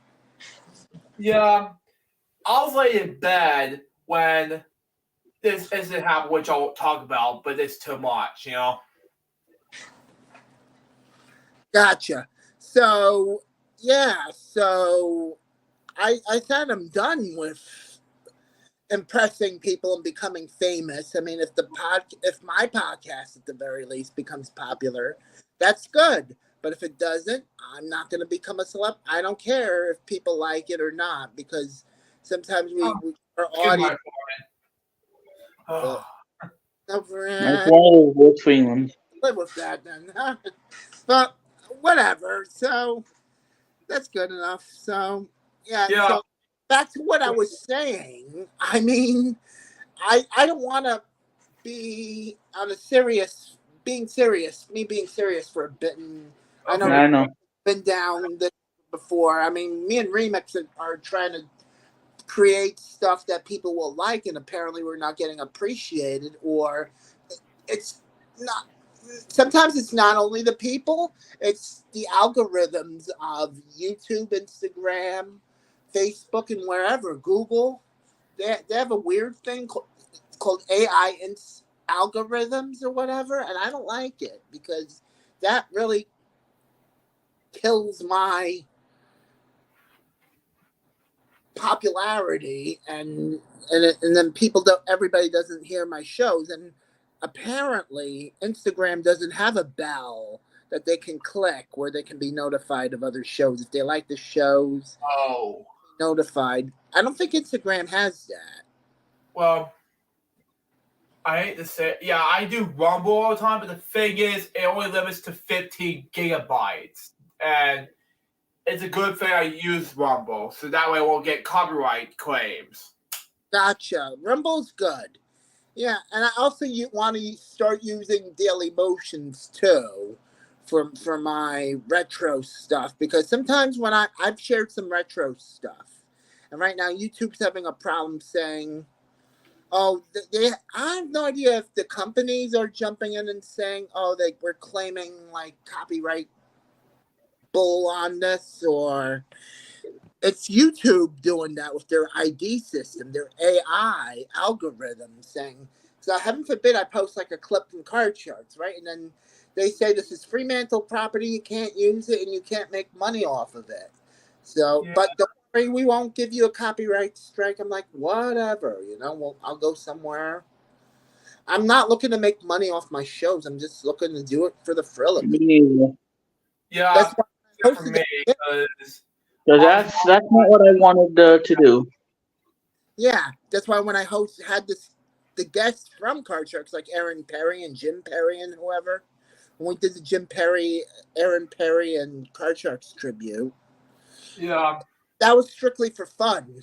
And I got to use a Card Sharks clip and the theme song. However, I think YouTube had a problem with that, but I don't think I'd run into a problem if I posted it on Instagram.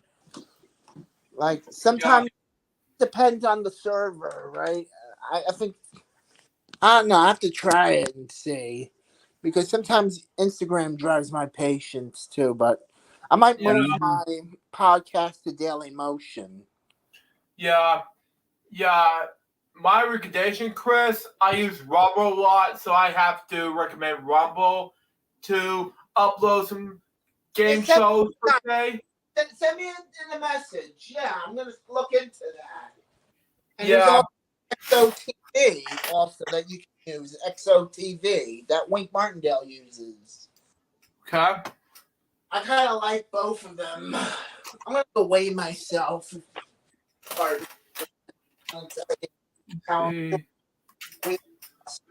mean, my stomach is slimmed. I mean, I ate a lot of ice cream yesterday, but my stomach has gone down. Okay. But Wow. I weigh a lot more. That's the problem. I weigh a lot more, but my stomach looks slimmer. I think there's a problem with my body. There you go, Chris. 310. Thank you, Luke. Appreciate it. The private chat wherever you need it. Gotcha. Thank you. I'm going to make a... Yeah. Give me a second.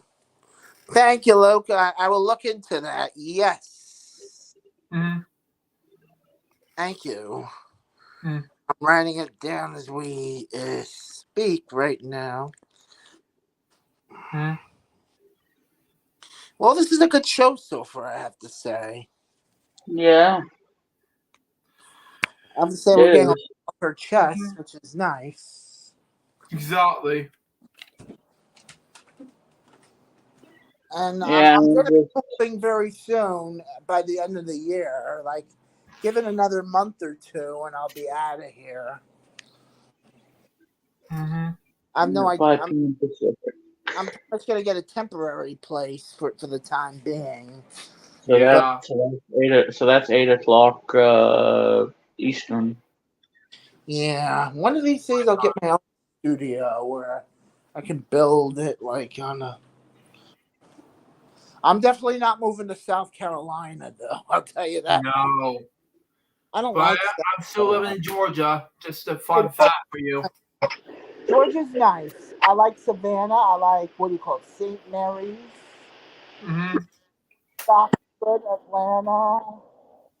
I like certain places in Georgia. It's nice over there on occasion. Yeah. I also like too. Yeah. I don't mind Florida because I'm so close to Florida. If I lived in Georgia, I'm going to Georgia on Christmas vacation. Oh, Georgia. Oh, wow, Chris. Okay. Not Yeah, to mention um, hurricanes and sinkholes. yeah. Wow. What do you mean on Florida remix? Yeah, Florida. That's why. That's why I'm very careful when I walk around in Florida remix. Yeah. I've been Especially sinkholes. Yeah, you have to be. You have to know where to walk. Obviously. and just to be safe, Chris. I've been in Florida many times. Yes. Not just to see my good friend Billy Mooney in person Oh, cool. twice, but also been to see some familiar people in theme parks so many times in Orlando. Pretty nice. In 2019, I went to see Barney in person at the Day of the Park with Barney theme park, which is pretty nice, but overall, it was an exciting park. But 2 years later, it got closed down temporarily. Yeah, I like Disney World. I like Universal. Yeah, I like these two as well. I mean, the Day of the Park with Barney takes place in Universal, so what? Yeah, It still happened, you know? and I remember Nickelodeon Studios. Do you Yeah, Nickelodeon? I heard from somebody. Yeah, they said. I I think my missed out on it, unfortunately. But I did, however, remember one thing, and that is the Magic Kingdom, Disney's MGM Studios, now known as Disney Hollywood Studios. You know, yeah. I remember as a kid, but they have some meet and greets about these playoffs Disney characters. One time, I met JoJo as a kid, and I don't remember meeting up with Sarah, but I did not. Yeah. I think Nickelodeon Studios was a little cramped from what I have heard. I've been there, Yeah, but I don't remember seeing it again. I've been there one time, the Nickelodeon Studios, and that was it. That was before they shut down. That was when they were going down and when their program was shot to crap. yeah. I would have loved to go to Nickelodeon Studios when Double Dare and Nick Arcade and get the picture and make the grade and think fast and Finders Keepers even were in production. That was nostalgia for you. Yeah, I also like Guts to an extent. Yeah. Yeah, yeah. Yeah, I think you've been around me long enough to know that I'm more of a retro person. Yeah. Especially some late 90s, early 2000s kids like me. Like, even though I grew up with the two Disney days, you know? Yeah, I like the retro days, like from the 70s, 80s, early 90s. I remember. I have some. There are some portions of the '60s and '70s that rub on me because when I was growing, like when I was brought up in the early '80s, the very early '80s. I mean, there were like hints of the '60s and '70s still going around. I see what you're doing, Chris. Uh How I got. That's why I'm a little. Well, I'm not an old fogey. Let me say that much. huh. Or you could call me like a '70s person or an '80s person. uh Or huh. even early '90s. But somebody that grew up with the '70s to the early '90s because I can relate to that generation more. Wow. Yeah. Heck knows that, too, right? Yeah, because we talk about '70s, '80s, and early '90s most often with me and Remix. I mean, Yeah. game. Me and Remix Plummet played some games from the 70s. Like we played some of the old computer games, I think.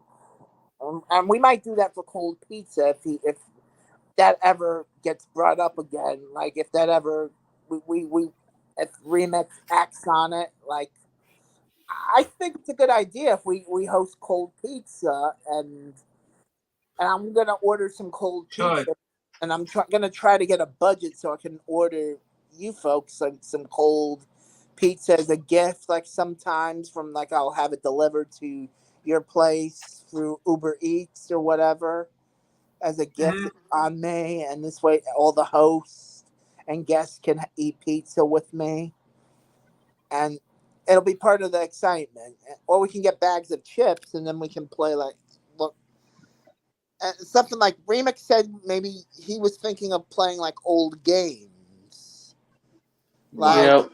like Rad Racer, Yep. RC Pro Am, Slalom Wizards and Warriors, like the Square Rare games. Yeah, I like Wizards and Warriors. 3D World. Whoa. Yeah, I kind of remember also Zach McCracken from the DOS games. Those were my favorite. I used to play All two poems really good too. yeah, and I played a lot of Apple II games too back in the day. I can't. I also listen to Moog music, and I've been watching Charlie Brown and Snoopy yesterday, the Charlie Brown and Snoopy show, which was kind of my favorite show that aired on Metro Media and CBS at the same Whoa. time, and that's from 1983 to 1985. Okay. It was a good show. I'm kind of a Peanuts fan. Boyfriend and Truth Yeah. of Peanuts. Yeah. I wanted a King's Dominion in Virginia, Knott's Berry Farm in Anaheim, California. Anaheim, California. Where else? They're in Pennsylvania too. They're in Allendale. No, Allentown, Pennsylvania. I'm sorry. Allentown, Pennsylvania. Dorney Park also has the Peanuts. And my favorite character is Spike, Snoopy's brother. Because there was, I told you about this show, right? Where he meets an actual girl, where it was like Who Framed Roger Rabbit. He talks to like I actual remember that movie. shot on film. It's the girl in the red truck, Charlie Brown. Exactly. That was by far one of my favorites. Although it's heartbreaking, I don't like the ending as much, but I still find it a good show. It's not a popular show, but it's a good show. And I would love to talk. I would love to bring it back in some way on Retro Media Vision. Even if I did talked about the review of the movie, I'm going to try to talk to the Schultz Trust about it from Charles Schultz and see if it's okay with him. Which is probably a good thing. Yeah, I'm going to write a letter to him and see if it's okay, because I personally is one of those few people that love the show. It didn't matter to me if it was like Who Framed Roger Rabbit. Yeah, I was a huge fan of Who Framed Roger Rabbit, especially in the 1990 Disneyland Fun one who Roger Rabbit came in appearance in the sing along songs home video release, which is probably a good thing. Exactly. Indeed, for the win, yeah. I love the music from there. Another show I loved was Little Mermaid. Honey, I Shrunk the Kids. Oh, there's too many for me to. Well, you'll never appreciate how you Shrunk the Kids, which I grew up with, by the way. Gotcha. I mean, yeah. I mean, Remix. I can tell you, I'm sorry. Between No, that and Ghostbusters 2, I would rather watch Ghostbusters 2. I love Ghostbusters and Ghostbusters 2, the original. Yeah. I'm stuck in the mid 80s, I tell you. I'm stuck in the mid to late 80s, personally. If there was a certain time period I would prefer to be stuck in my own bubble as an introvert, I prefer to be stuck between the years 1989 and 1993. Yeah. Born in the mid 1995. And to be honest, because one of the shows I liked as a kid was Wishbone, per se. Yeah, I heard of that show. Yes, Wishbone. That was a PBS show. Mm-hmm.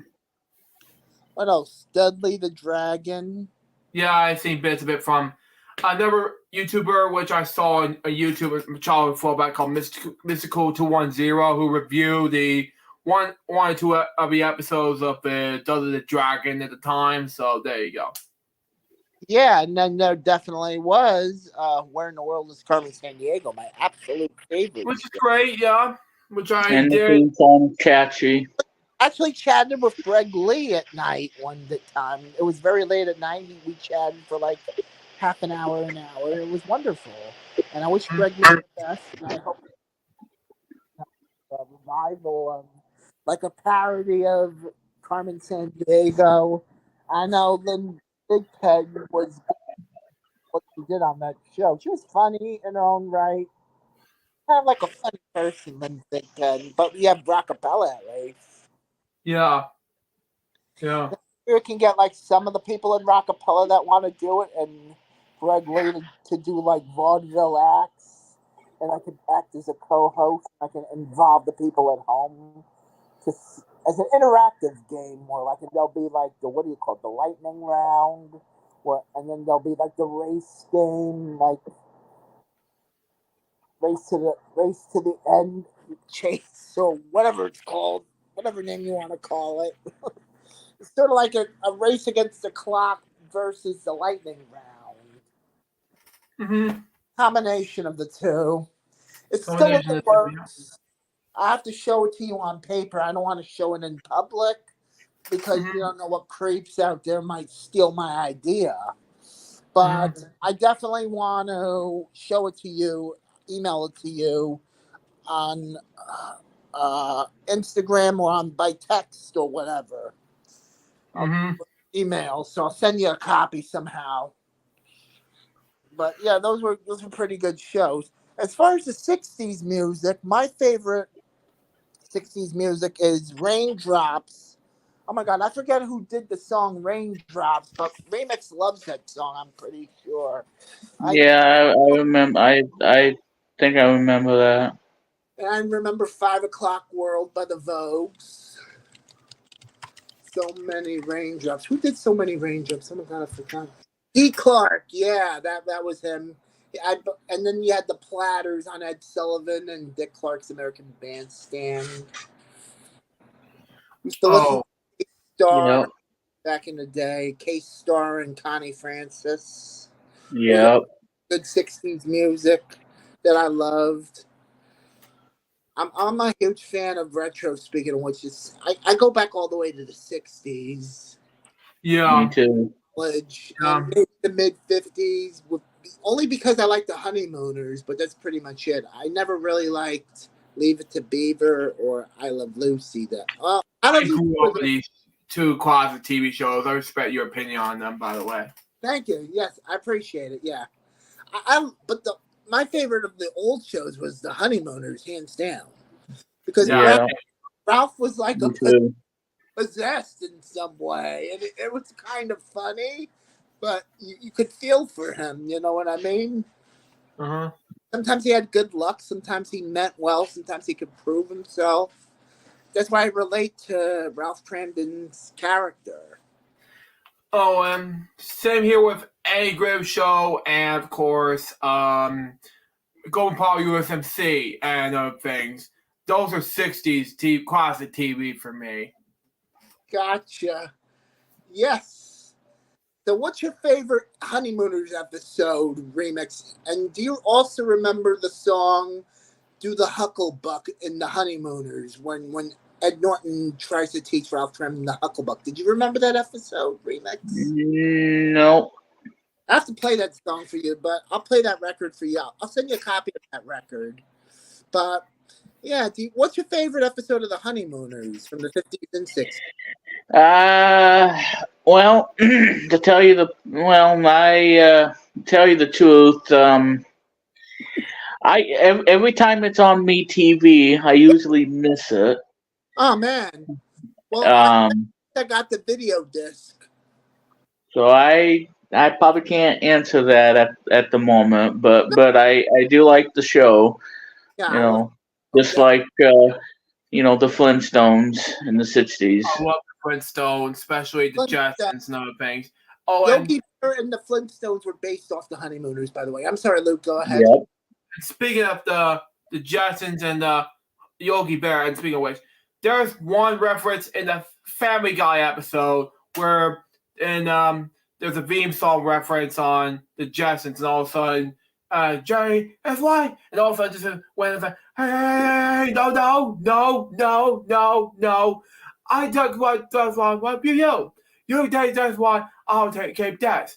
You're not gonna give this boy you go shopping. I was going to buy some groceries.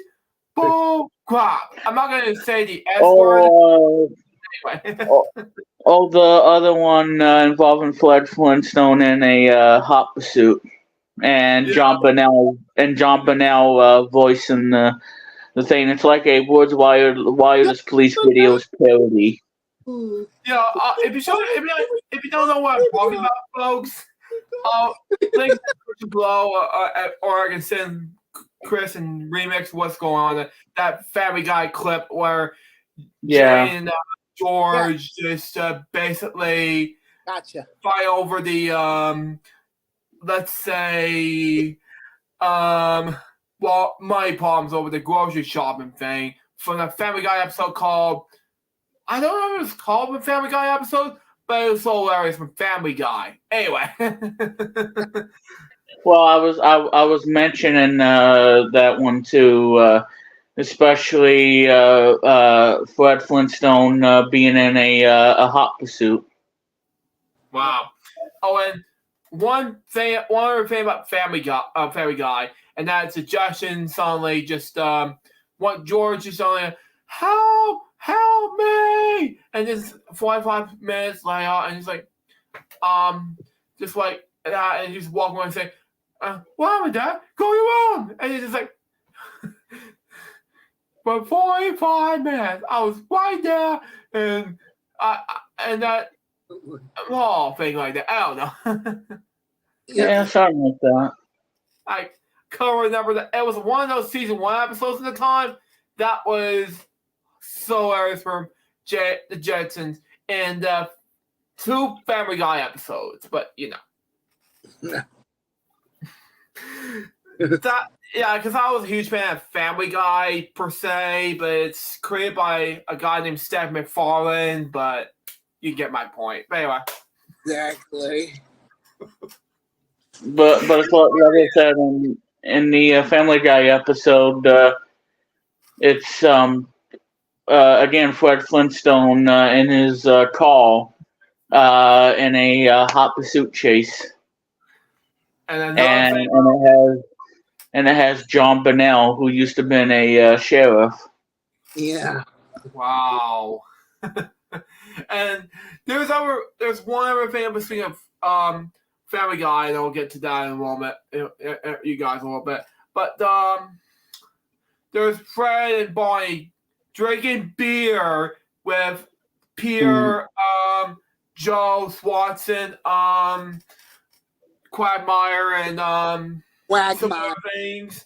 They're trying to do it at a bar, you know.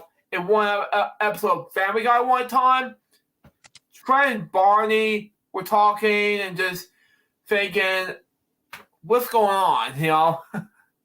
Yes.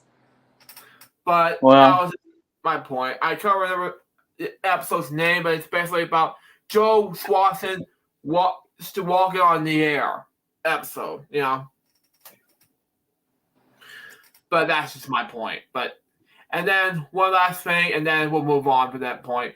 60s music. I remember some bits of 60s music, but then my favorite ones had to be the easy beats. And then it's Stevie Wright, Harry Vanda, George Young, who later would be the bass player for AC/DC. And of course, I can't pronounce his last name. And of course, Snowy Fleet, who did Found Easy Beats from 1964 until 1969. Snowy left in 1967 after Fly on My Mind. So, and then replaced by Tony. I cannot. It started with C, and then he came by to say, came by to do 2 more albums. Hello, how are you? And of course, Good Times, and another album by the Easy Bees on St. Louis. But there's the previous 2 albums on Snowy Fleet's part was She's So Fine and Sorry and other things. But the other thing after that, they broke up, and then sadly in 2015, Stevie Wright passed away. 2 years later, oh my, yeah, from heroin addiction, things like that. But in the 70s, he was a successful singer in Eve, and the rhythm guitarist was later became rhythm guitarist of AC/DC, Malcolm Young. And the lead guitarist is Harry Vanda. And bassist was George Young, who's the lead guitarist of Easy Beats. And the other 3 ones, I can't remember what it was. One of them was basically on the Attics, were on the 60s, very far from the Attics at the time.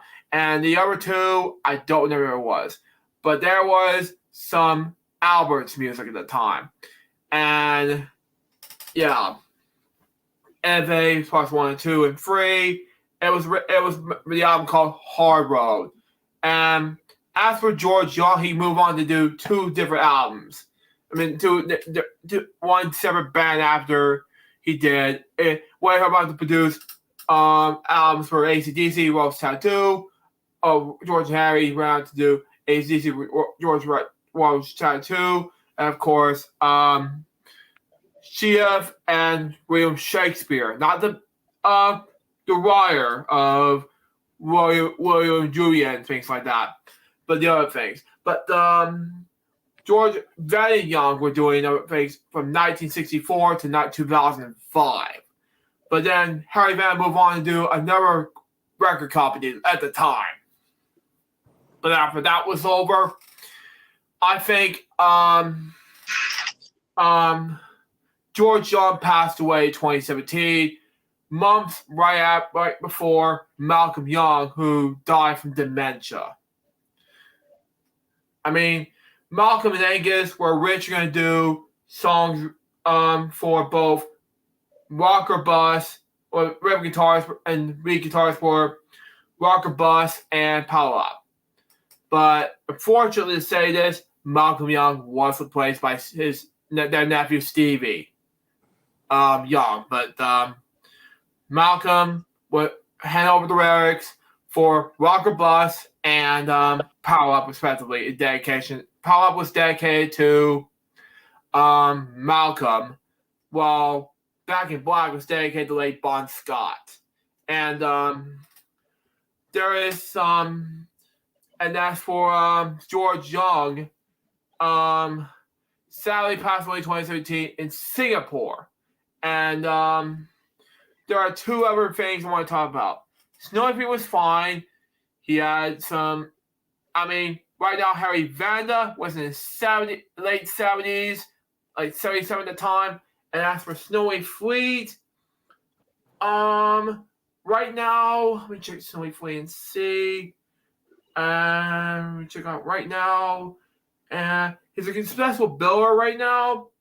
But as of right now, he is 78. Okay? In 2017, he was announced that the ECBs are getting their own 2-part mini-series that will air on the ABC, an Australian broadcasting comedy in the show called Snowy was portrayed by Arthur McBain. Okay? Anyway. Flea was the only member who did Easy Beats to attend the funeral of frontman Stevie Wright in January 2016. Anyway. And there's one more I want to mention is D.D. A diamond, how you pronounce it. Anyway, and that, of course, he left on his quiet life of being the basis of the Easy Beats to become his quiet life in his house. That is all I'm going to say about 60s music, go now back to remix. And that won't be dead soon. This is about getting late for me. Well, like I said, there's a lot of things I gotta go over on the 60s stuff. So, Yeah. but anyway, so we're done with the whole thing, and now we'll get into tonight's theme, and then we'll wrap up the stream for tonight. After this one, because I have to go to bed pretty soon. Yeah. Well, anyway, ladies and gentlemen, so tonight's theme for the podcast stream is 60s music, and I know that there was a lot, that Luke did in the episode, but for me, it's a bit different on my end of the tale because growing up, listening to rock and roll was the thing that I really enjoyed the most. Because that's when we had the pioneers of rock and roll music in the 60s. And, you had a lot of, everything from the 60s. You had the Beach Boys, you had the Beatles, you had a lot of them, and the music really changed the whole thing in rock and roll music.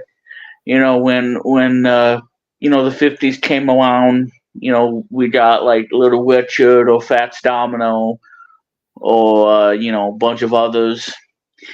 60s music has always been a genre or a decade that I listen to a lot because none of the radio stations play a lot of 60s music, and which is sad.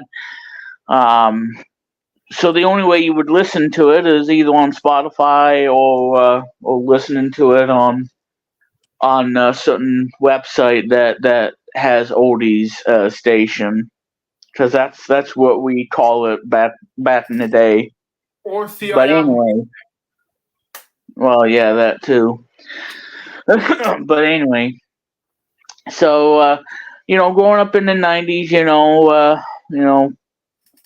when enjoying music and whatnot. I grew up with 60s music, and I still grew up on 60s music still to this day.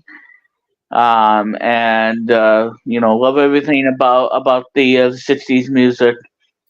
And listening to old time great music of the day. From 60 to 69, and then a lot of things really changed a lot over the years, when the Beatles came about and stole the show and give us impressions of the music and everything.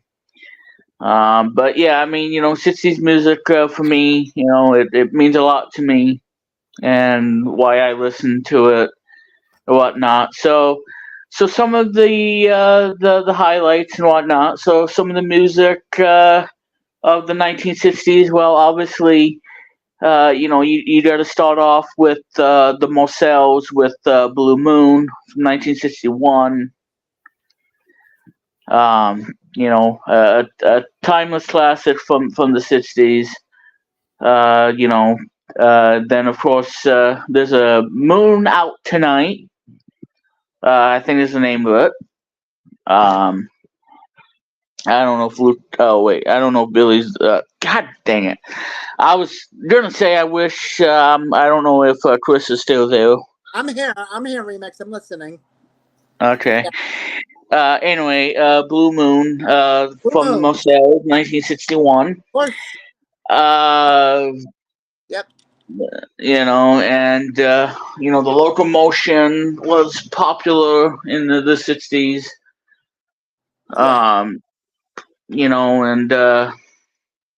And then of course, you got the Beach Boys, obviously, with Surfing Safari to Surfing USA to Surfer Girl to Catch a Wave, and a bunch of other ones too. All summer long, they did the call music, they did the surfing music. And that was a thing too in the 60s, is a bunch of surfing music. like the song "Wipeout" by the Safaris, which is a way to listen to it in the summer. I wouldn't listen in the winter because you can't surf when it's winter because it's cold. But yeah, so and of course, but like I said, 60s music was a generation that I grew up with, and I still listen to 60s music still to this day because you can listen to it on cable because we have it on Spectrum that still plays the 50s and 60s music because I grew up with that kind of stuff. And yeah, I mean, as I grew older, I started to phase out a bit of the 60s and whatnot, but I keep coming back to it because it was just the golden age era that is never going to get left behind, in my own words. Because when I think of 60s music, I'm thinking of Elvis Presley, I'm thinking of the Beach Boys. I'm thinking of the Beatles. I'm thinking about all of that other stuff in the '60s. Because you see, folks, for me being a true music lover, 60s music is something that's truly iconic. When it comes to the whole thing, and there was an oldie station. I don't think I should give up the call letters because I don't really want to get in trouble. But there was one in my hometown where they played 60s music, and then by the time late 90s and the 2000s, they were starting to play 70s music, and that kind of took over the whole 60s thing. They got rid of the 50s music entirely. So for people who grew up in the 50s, like my mother, then yeah, you're gonna be sad and whatnot. Yeah. But and there was another oldie station where I was until they switched to greatest hits of 70s, 80s, and 90s music, and it's still there today. And it's and it's in Warm Utica area. But yeah, so and of course it became that, and yeah, so you don't hear oldies music anymore unless if you listen to it online where they do play it, and you can discover all the classic rock and roll moments in the era. And I know I keep forgetting names, I forgot Neil Diamond, obviously, the Monkees, obviously, the Monkees, Neil Diamond, Martha, oh shoot, Martha Weaves and the Vandells, which one of my favorite songs from her and the band is Nowhere to Run, which is my favorite song from the 60s. Johnny Angel is a good one that I enjoy a lot from the 60s. I really do like Johnny Angel. Blue Moon I like. And of course, we can't forget the Temptations' 1965 hit, My Girl, which is one of my favorite songs of the 60s. I love My Girl. From 1965, and that was the number one hit, if I'm not mistaken. But yeah, gotta be Temptations with My Girl. It has to be that one. So with that one, I wish I can get to my phone and my other phone so I can see what other 60s music and whatnot. But yeah, My Girl by the Temptations. Who cannot forget that classic song? Or Diana Ross and the Supremes. Like You Can't Hurry Love. Or Baby Love, or Stop in the Name of Love. And of course, You Can't Hurry Love will be covered by Phil Collins in 1982 of that song title. Yes. Of You Can't Hurry Love, which was by the Supremes originally, and then it was covered by one of my favorites, Phil Collins, in 1982, Absolutely. from the album "Hello, I Must Be Going," which I'm not leaving yet, but it's just the name of the album. Alright, well, hang on a second, because I'm gonna turn on my other PC that has Windows 10 on it. Grab my controller, my Xbox controller. I'm not going to be playing anything yet, but I will be after the stream. So let's see. And the other song that I really like is Locomotion. And of course everybody's favorite Halloween song, the number one hit of them all, Bobby Boris Pickett's Monster Mash. Yeah. From 1952. Yeah, it's a classic Halloween song. Gotta take a breather. And I know. yeah, that one.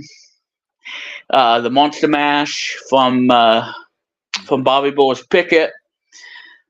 And then of course, you got, Happy Together by the Turtles.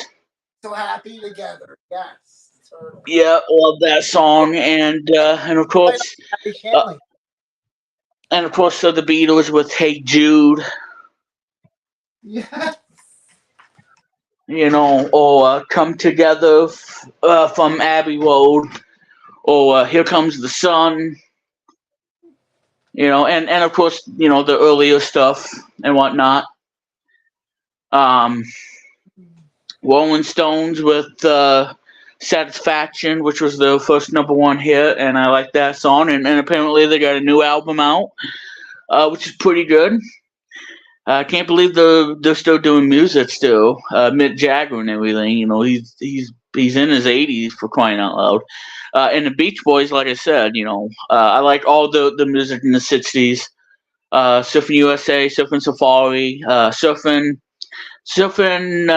Surfer Girl, Little Deuce Coupe, Do You Want to Dance, All Summer Long, and I know Billy is going to love me for this, because his favorite song, and mine too, Be True to Your School. Yes. And of course, I Get Around, Help Me Wanda, which Al Jardine did the lead, and he did amazing. Yes. And all the Beach Boys music is incredible, and that's why I'm a fan of them.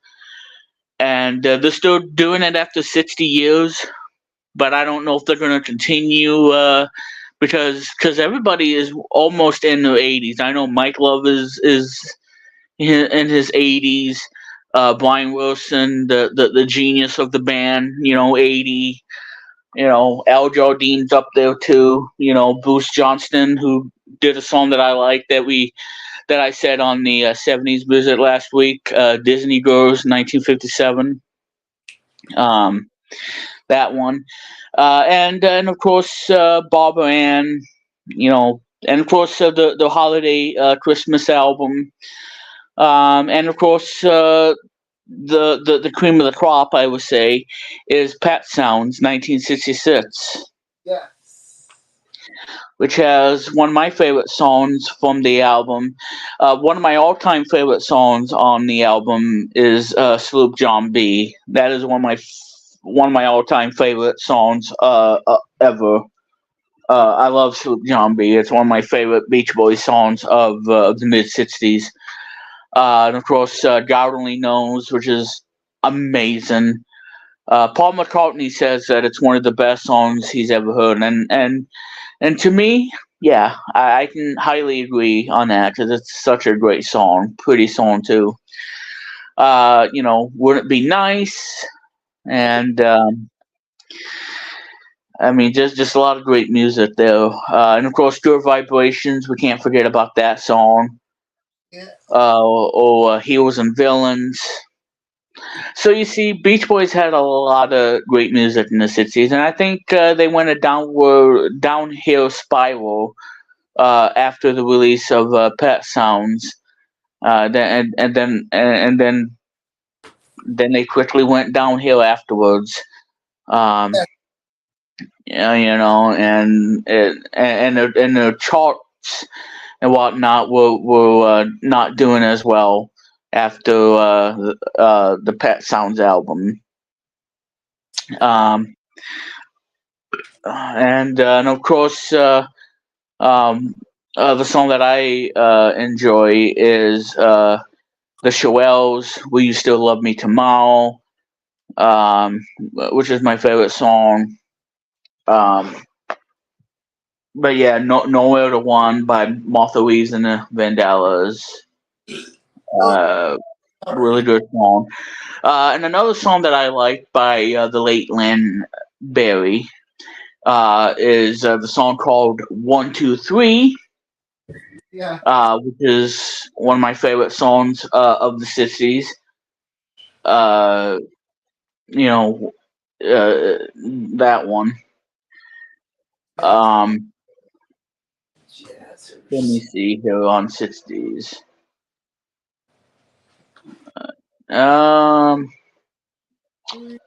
Where's that playlist? Oh, and I forgot Neil Sedaka. I forgot about him too, especially with Next Door to an Angel and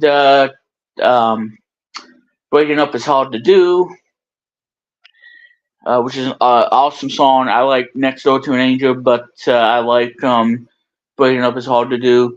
Do You Believe in Magic by the Lovin' Spoonful. Tommy Woe. The songs like Sheila and Jam Up and Jelly Tight and a bunch of Tommy Woe stuff and Dizzy, obviously.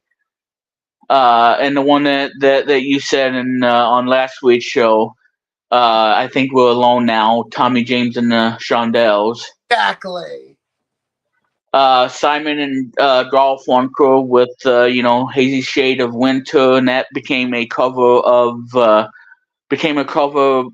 Bangles 1988, which which was number 2 on the Billboard, and they hold off the number 1 spot because Tiffany had the number 1 song that year, and the Bangles had a number 2 hit with the cover of Hazy Shade of Winter. Yeah, Johnny Angel, like I said.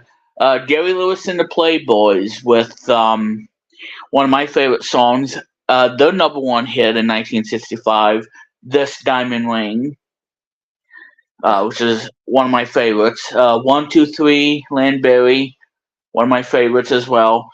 The only song I like by Chubby Checker is The Limbo Walk. He's well known for The Twist. He's well known for that one too. Yeah, Doris Troy, Just One Look, Neil Sedaka stuff, the Shirelles, My Girl that I mentioned. Let's see. Jay and the Americans. Yep, there's Dizzy. And one of my favorites from 1967 or 68 is John Fred and his Playboy Band. Judy in the Sky with Glasses. That's one of my favorites as well from the mid 60s. Downtown by Petula Clark. Pinball Wizard by The Who, 1969.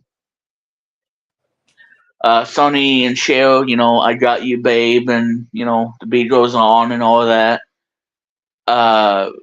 Righteous Brothers, with Unchained Melody. Let's see what she wants because I'm almost done with the stream. Yes. Sure. Okay, and I gotta make her tea, but she's gonna have to wait because I'm almost done with the stream. Because I really want to make sure that I do this properly. Oh, and we for Franklin, respect. The Everly Brothers, The Lovin' Spoonful, like I said, Do You Believe in Magic, which is one of my favorites too. Love Potion number 9, The Game of Love by Wayne Fontana. Love Potion number 9 by The Searchers. One Fine Day, The Chiffons, Everly Brothers. I want to say Kathy's Clown came out in the 60s, but I could be wrong about that. Yeah. But yeah, I like Kathy's Clown by Everly Brothers. Let's see. And of course, good old Elvis Presley, with, Suspicious Minds in 69. Viva Las Vegas. Yes. Okay, Kathy's Clown is in 1960. So Kathy's Clown, I would say, is my favorite one. Kathy's Clown, 1960. When Will I Be Loved, 1960. But yeah, there's a lot of that too. But yeah, Kathy's Clown is a awesome song from the 60s. So you see, folks, I grew up with 60s music, and and like like I mentioned, for Lou, because like I said, 60s music, it was the golden age of rock and roll music, and I know Chris can agree with me on that. Absolutely, it's a golden age indeed. Yes. Yeah. Because yeah, go ahead, Luke. Because you mentioned Beach Boys, because I bought Beach Boys album called Pet Sounds, a 50th anniversary album on as a vinyl release back in the 2010s. Because I bought it like years ago. I'm like, oh my god, I just gotta get it anyway. So it was great. Yeah, so that's what I'm. Yep, and I mentioned Pet Sounds earlier. So it was Christmas 2016 or 2015 rather. So I want to get it anyway, and I want this record player sitting here, and it's good to this day. It still works. It's fine, except with the cassette tapes. But I love to get the cassette player some time of time, especially the cassette recorder. But we'll figure things out. They're still reviving cassette player recorders now, which is probably exciting, but we'll never know. Anyway, and now the other one that I forgot to mention, and if I don't say this person's name, oh boy, I don't think I'll sleep good at night. Roy Orbison was one of the 1960s. He's well known for the song "Pretty Woman" from 1964. My which mom is an awesome loves song. that song, Yeah. Song. And my mother likes it too. You know what song I like from Roy Orbison? My family members are huge fans of songs like Pretty Woman. And my mom loves the movie from 1990 called Pretty Woman. Julie Roberts and Richard Gere. Yeah, Richard Gere. Yeah. Roy Orbison also did a song, although it's not from the 1960s. It was called "You Got It." I remember him for "You Got It" most. Actually, that came out in 88. 88 or 88. I knew it was not from the 1960s. Yes. And yes, I do like that song too. Yeah. But that one came out, and well, it's from the album Mystery Girl, and that was his last album. And You Got It came out in January 1989. Yes. I said 88, but it came out in January 1989. Mm-hmm. But yeah, Pretty Woman, 1964. What else? Let me scroll up here. He also did, let's see. And you know something else too. Roy Orbison was the inspiration of one of the Koopalings in Super Mario Brothers 3. Whoa. Roy Cooper. Definitely. He was inspired Wow. by Roy Orbison. Speaking of Pretty Woman, the 1990 movie, I know it's not related to the Pretty Woman song, but Well, it probably got the inspiration of the song, and I think the song is even in the movie too. I know, yeah. Anyway, let me see here. The songs that got into the movie. Okay. No explanation by Pierre Correa. I haven't announced his last name. He's been doing it since the 60s. Yeah.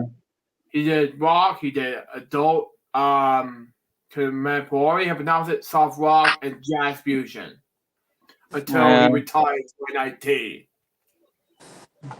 He was formerly of Chicago. That's where he came from. He's the lead singer of Chicago, you know. Yeah. Since the 60s, you know. Definitely. In 1960 to 66, 22 of his singles reached the top 40. He wrote or co-wrote almost all of his own top 10 hits, including Only the Lonely, 1960, One and Scared, 1961, Crying, 1961, In Dreams, 1963, and the one I just mentioned, Pretty Woman, 1964. That one I mentioned too. And of course, You Got It, that Chris mentioned, came out in 1989. That's a wonderful song, yes. Yeah, and I do like that song too. They played that song all the time about when Regis said, "You got it," on Who Wants to Be a Millionaire in the summer 2000. Yeah. When he made his hit album, when he says Regis did like Who Wants to Be a Millionaire, the theme song and songs that he sung like Pennies from Heaven, Thanks for the Memories, You Make Me Feel So Young, and of course they included Roy Orbison's You Got It on there. Mm-hmm. And that's a Regis film says, got it for $22,000 or whatever. In the early part of the decade, Elvis Presley continued to score hits for most of the 60s.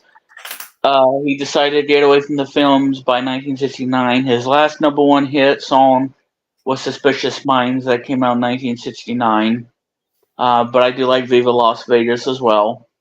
And some of the other stuff he did in the 60s. Can't Help Falling in Love with You, which became a cover of UB40's version of that song, which I do like too. There's certain cover versions I like, and some that I don't. But I do like the UB40 cover of it. Just like Johnny Rivers did with Pretty Woman as well. Yeah, makes sense. Even though the original version came out in the 1990 movie, which just makes sense. And by the way, the Pretty Woman movie is rated R, so I somewhat enjoy the songs in the rated R movies as a kid, but I don't enjoy somewhat in the 2000s. But going up to the late 2000s, I cuss a lot, but I don't do as much in this part of this stream at all. Well, it's okay, Luke, because you're all grown up now. You can watch R-rated stuff, so. Yeah, I can do that all the time. Yeah. Yeah. Have you heard what that noise was? That was probably my downloading software that was probably doing that. Yeah, this song too.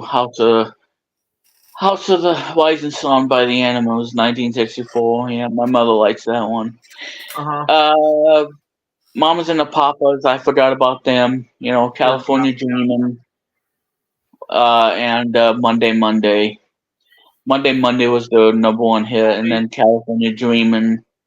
Which I is remember. The song. I remember you told me about Mamas and the Papas. all of them, or one of them, none of them survive, or one of them still survive. I can't remember you told me about that while I was watching Wheel of Fortune, or Japanese. Yeah, and everyone else is gone. Yeah. All of them were gone, yeah.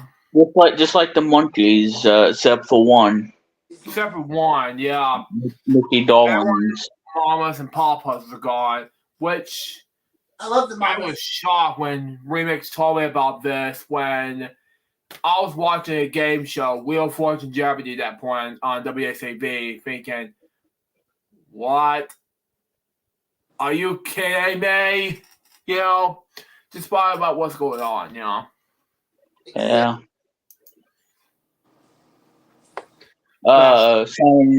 Simon Brown Funko, like I said, like Sound of Silence and Hazy Shade of Winter. But yeah, Simon Brown Funko. Yeah, they were good too. Yeah. The Doors, formed in 1965. And I was talking about this too. Surfing music, like the Beach Boys. Yes. Yeah. And Wipeout by the Safaris. Yes. Jan and Dean also had music too. Surf City, the little old lady from Pasadena, Dead Man's Curve. Yes. Yep. So and like I said, I was mentioning the Beach Boys. Like I said, the Safaris. Yep. Oh yeah, that song. Yeah, that song got banned by the Canesmen because it. Yeah, I don't want to talk about that, but I do remember that. It's a song by the Canesmen, and I don't want to mention the name of it. It came out in 19.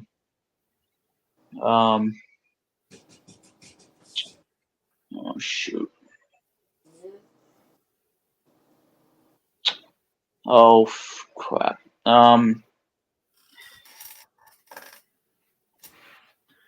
All of them to survive except for two of them. Give me a second, I'll be back. 1963. All right. 1963. The version. Yep. Actually, remix. I think all of them of the Mamas and Papas survive except for two. Yeah. I think Michelle Phillips and Joe Gessam survive.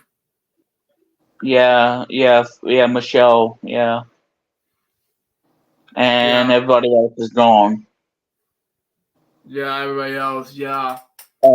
John would later help vote the co-vote with Mike Love with the song Kokomo 1988. That became the #1 hit too. Jeez, yeah. Yeah, John Phillips, Scott McKenzie, Mike Love. Oh yeah. I was mentioning this, the Queens, the Four Tops. Yep. You Keep Me Hanging On, Baby Love. Yep, I mentioned that too. Can't Hurry Love. I mentioned that too. Stand By Me by Benny Kane, 1961. Remember that one too. The most important. Oh yeah, Otis Wedding. Yep. Sitting on the dock of the bay. The most important female soul singer to emerge was Aretha Franklin. Wow. Her 1967 recordings such as I Never Loved a Man the Way I Loved You, and of course Respect, originally sung by Otis Wedding, were the most commercial successful, and she was part of Atlantic Records, which is owned by Warner. Yeah. I see. Yep, so Respect from Aretha Franklin, 57. Dusty Springfield, yeah. Son of a Preacher Man. of course, Wishing and Hoping. I don't know if I should. And not only 1960s were rock and roll music. 1960s was also country music as well. Country, yeah. Watch that, which my mother loves 60s country music because that's what she listens to when she can't find anything to watch on TV. Oh yeah, and I forgot too. It's My Party by I was friends with her on the internet at one point. The what? I was friends with Leslie Gorge. Yeah, Leslie Gore. Yeah, and Leslie Gorge. she also sings. Oh shoot. Leslie Gore. I think the name of it is besides It's My Party is You Don't Own Me. Yeah, that's a nice song. Yeah. From her, that's another one too. Waxwork. They played it for credits of Waxwork. 1988 Waxwork from Vestron. Yeah, and of course, 1960s were also popular for country music, like Jim Reeves, Eddie Arnold, Ray Price, Patsy Cline, Floyd Kramer, Roger Miller achieved great success. You Have to Go, which is a song that I like by Jim Reeves, really good song. Make the World Go Away by Ed Arnold. King of the Road, Roger Miller, and of course Patsy Cline with I Fall to Pieces. And what happened to her? She died in a plane crash in 1963. Do you remember Carly Simon remix? Yeah. She was good too. Yeah. Oh yeah, she had a terrible car accident. A horrific car accident in 1961. The song "Crazy," written by Willie Nelson, obviously him. "Crazy" was a big hit. And I think she died of a plane crash. On March 3rd, 1963.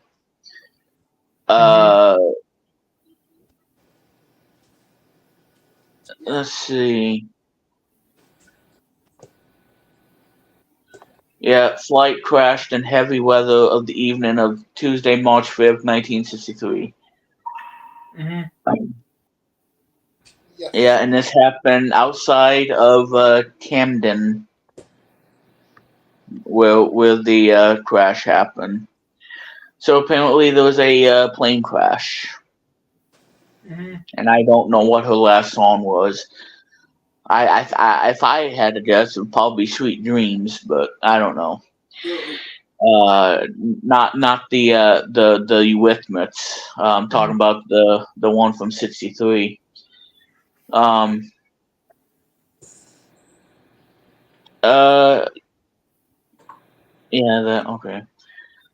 King of the Road, yep.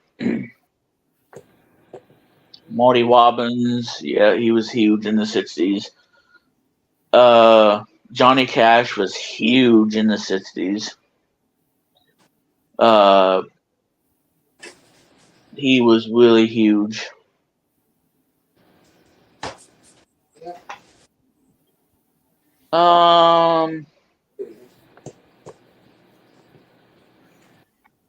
Let's see.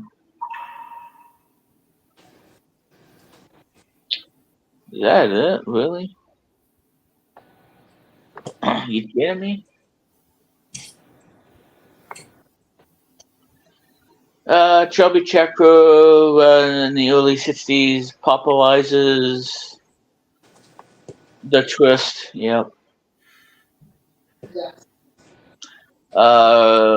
Carole King become a very influential duo in pop music. Mm-hmm. Yeah, Carole King. Like number one hits, like Will You Still Love Me Tomorrow? Yep. The Locomotion. Yep. By Little Eva. Yep. Yeah. Up on the Roof, The Drifters. I'm Into Something Good. Herman's Hermits, One Fine Day. Da Do Want One, Be My Baby, Then He Kissed Me, Leader of the Pack. You Lost the Love and Feeling by Righteous Brothers. Sugar Sugar became the big hit from the Archies. I don't care for that one.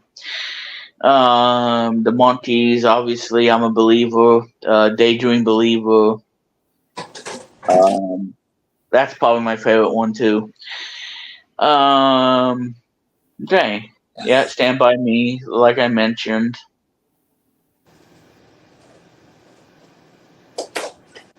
I'm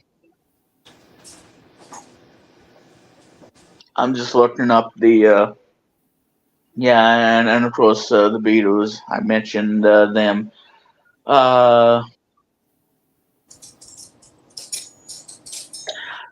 And there's one other band that I forgot to mention too, and that is I forgot to say this too. Creedence Clearwater Revival. That's another one I forgot. How could I forget that?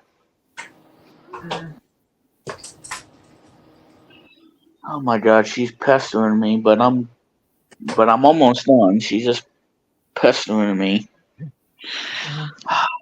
I'm gonna have to answer her because she won't stop bugging me about the tea, and I'll have to make it as soon as I'm done. Mm-hmm. She's being a pain. All right. Oh, yeah. As soon as I finish, I'm almost done, so she can get off my hair. All right. Oh yeah, I got yeah. So I forgot Creedence Clearwater Revival. If I don't mention them, oh boy. I don't know what I'll be thinking if I don't mention Creedence Clearwater Revival. Yeah. Because I can't forget about them. Oh, yeah. Yeah, Creedence Clearwater Revival. Let's see. Yeah, and of course they broke up in 1973 or 72. Let's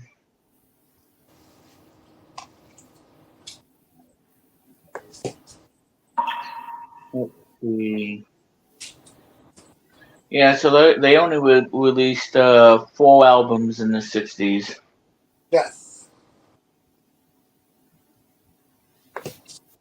Mm-hmm.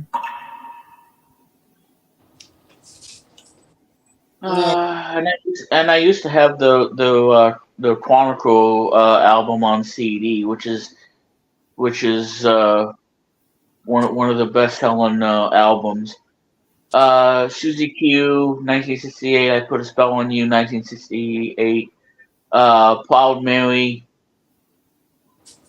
which got covered by Tina and Ike Turner.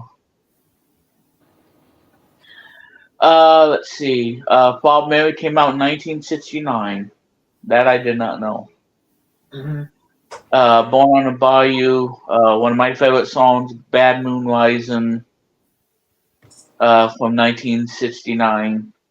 My mother's favorite song, Lodi, Green River, 1969. Emotion, which is my favorite one, Down on a Corner from 69.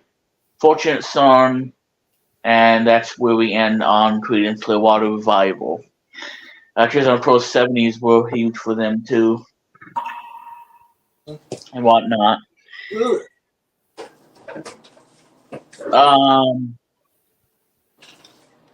But anyway, yeah. So I know that there was a lot of 60s stuff, and I know I'm gonna forget a couple of things, like the Four Seasons, Sherry with Frankie Valli, of course, Big Girls Don't Cry, and Walk, that Luke used to listen to. That Walk. Yeah. Yeah. Yeah, I remember walking. Yeah. So I can't forget about Sherry. I can't forget about that one.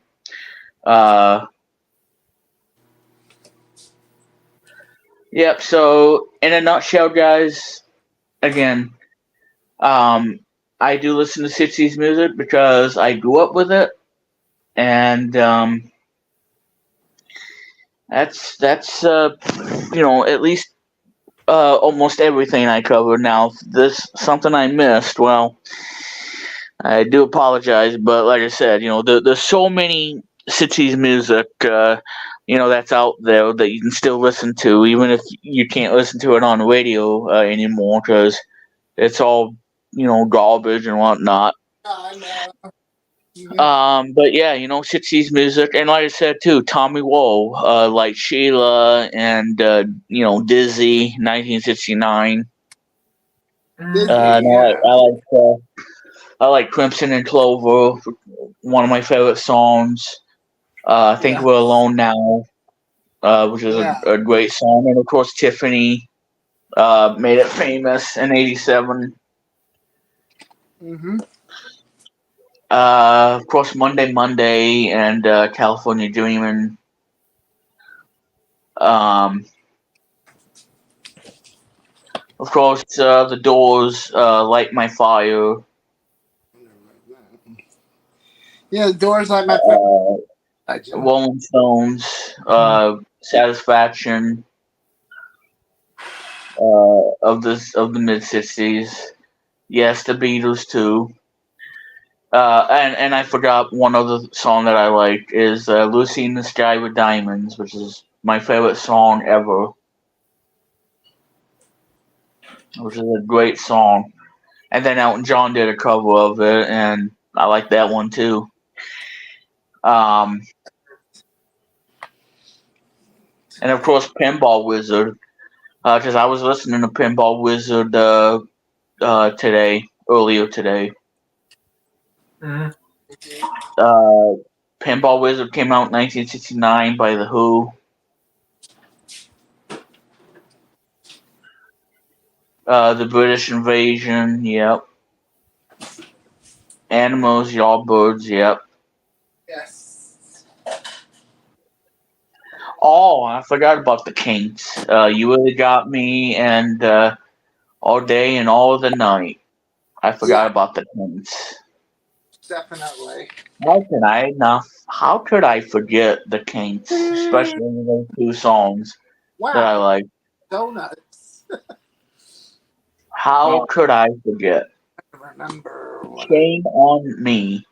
No problem, Remix. We all go through that. Yeah.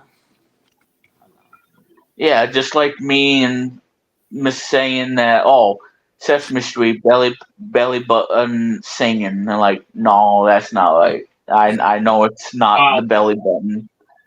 So, yeah. But yeah, like I said, rock and roll music was the pioneer of the 60s.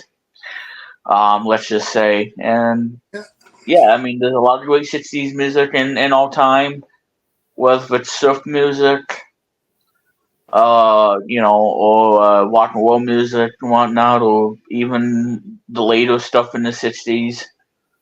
Let's just say that 1960s is a generation that I keep coming back, and it's the one that I enjoy the most, and I still listen to 60s music because I grew up on the 60s music. I grew up with it ever since when I was in school, listened to it and whatnot. When we would go somewhere, I usually pop in oldie station because I want to hear some good rock and roll music and good solid gold oldies music. That to me is what the 1960s is for me.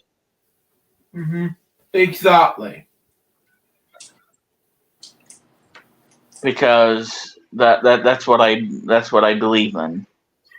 So you see, folks, that's pretty much everything I gotta say about the '60s music, because '60s music is my thing and always will be.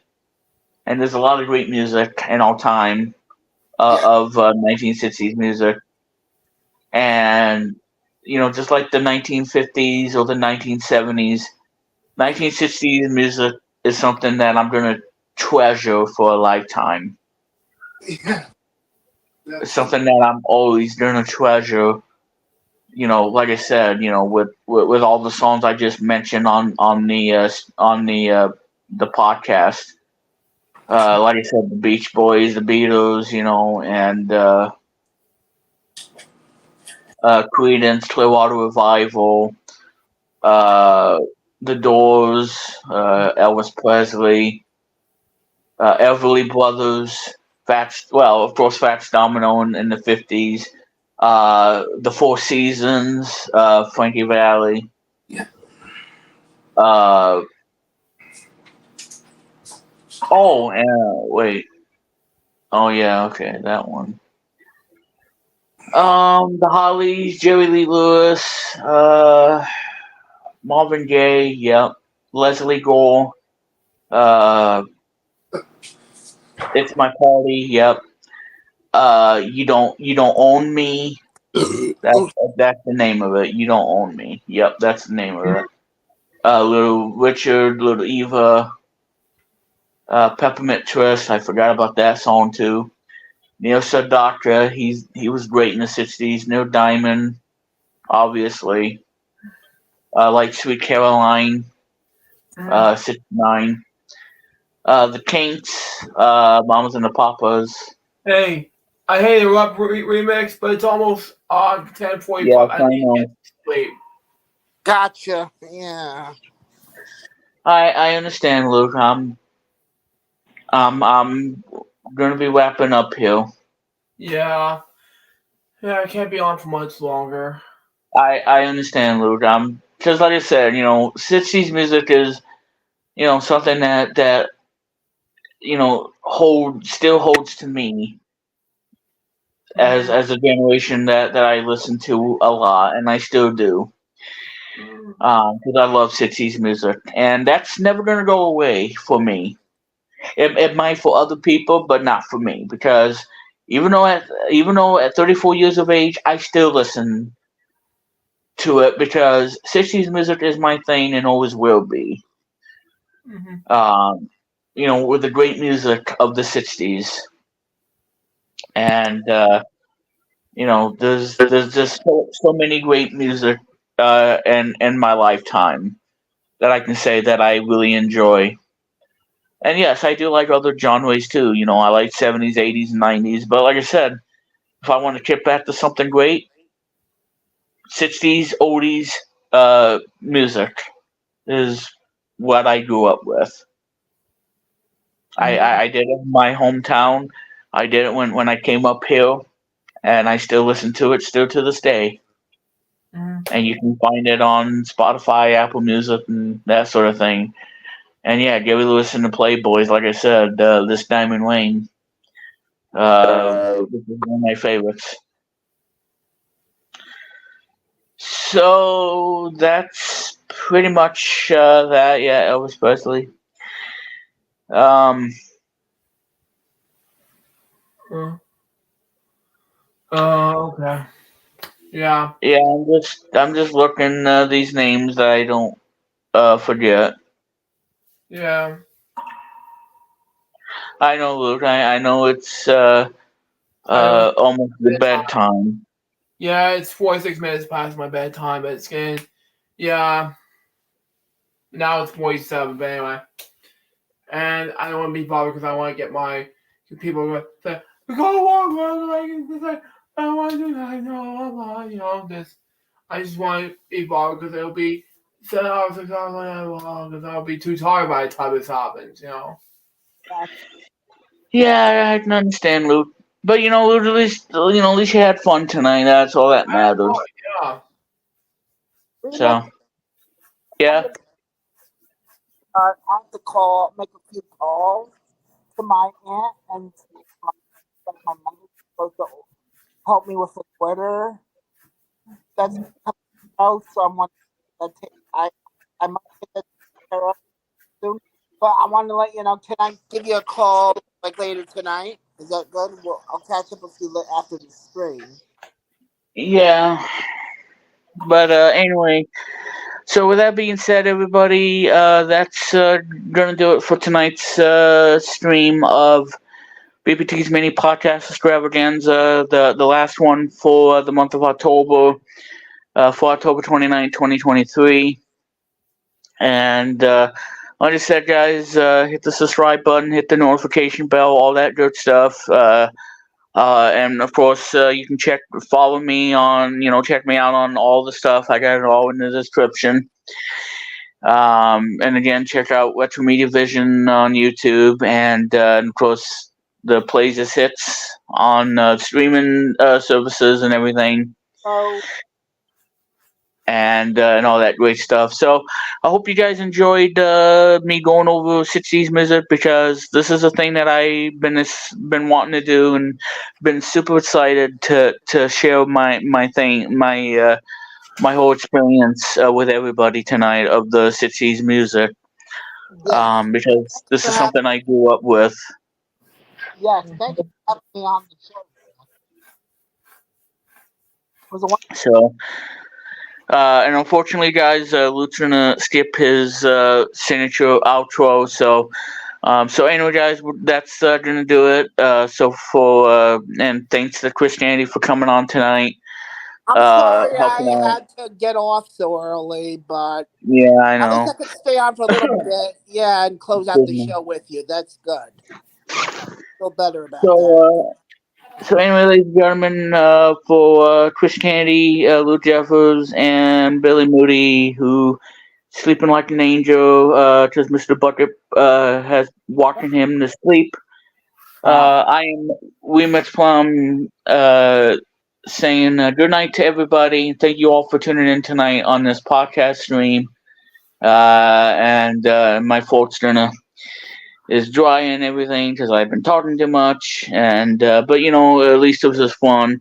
So anyway, ladies and gentlemen, that's gonna do it for tonight, and we'll see you all in the month of November. And like I said, I will keep you posted on what I'm going to be doing in November, because the show is going to be ending very soon to make way for a brand new podcast that is going to feature probably three things, maybe, because I don't want to, make it too much, and whatnot, because I want to make it simple, just like the stream.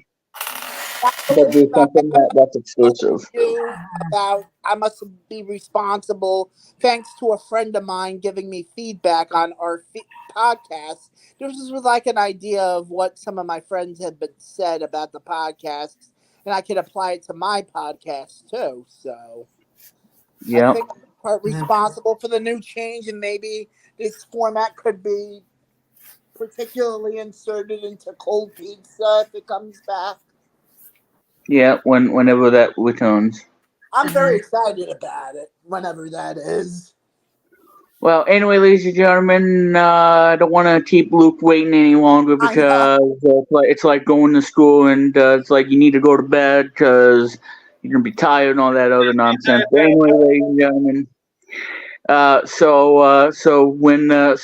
anyway, ladies and gentlemen, I don't know what I'm talking about, but that's going to do it for this stream, like I said. And of course, guys, Luke's gonna be going to bed now because he has to work tomorrow, because he doesn't want to wake up like a zombie. And it's like, how come you don't have a great sleep? Well, because I've been on this podcast, with these two weirdos. I'm like, oh well, yeah. It'd be a typical Monday with Luke Jeffers. So for Luke Jeffers and Christianity, this is Weemits Plum saying have a great night. And thank you for watching. And now, the music of Gilligan's Island on the NES, and that's the episode clear. Do it 2 times, we'll see you and that's going to be a wrap. So, anyway, ladies and gentlemen, have a great night, and we'll see you all next week.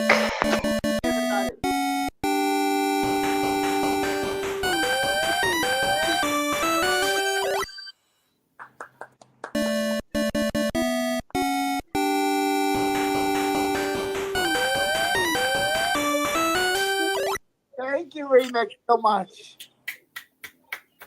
Woohoo! Very good show. And we're clear about. Let me know when you're clear, Remix.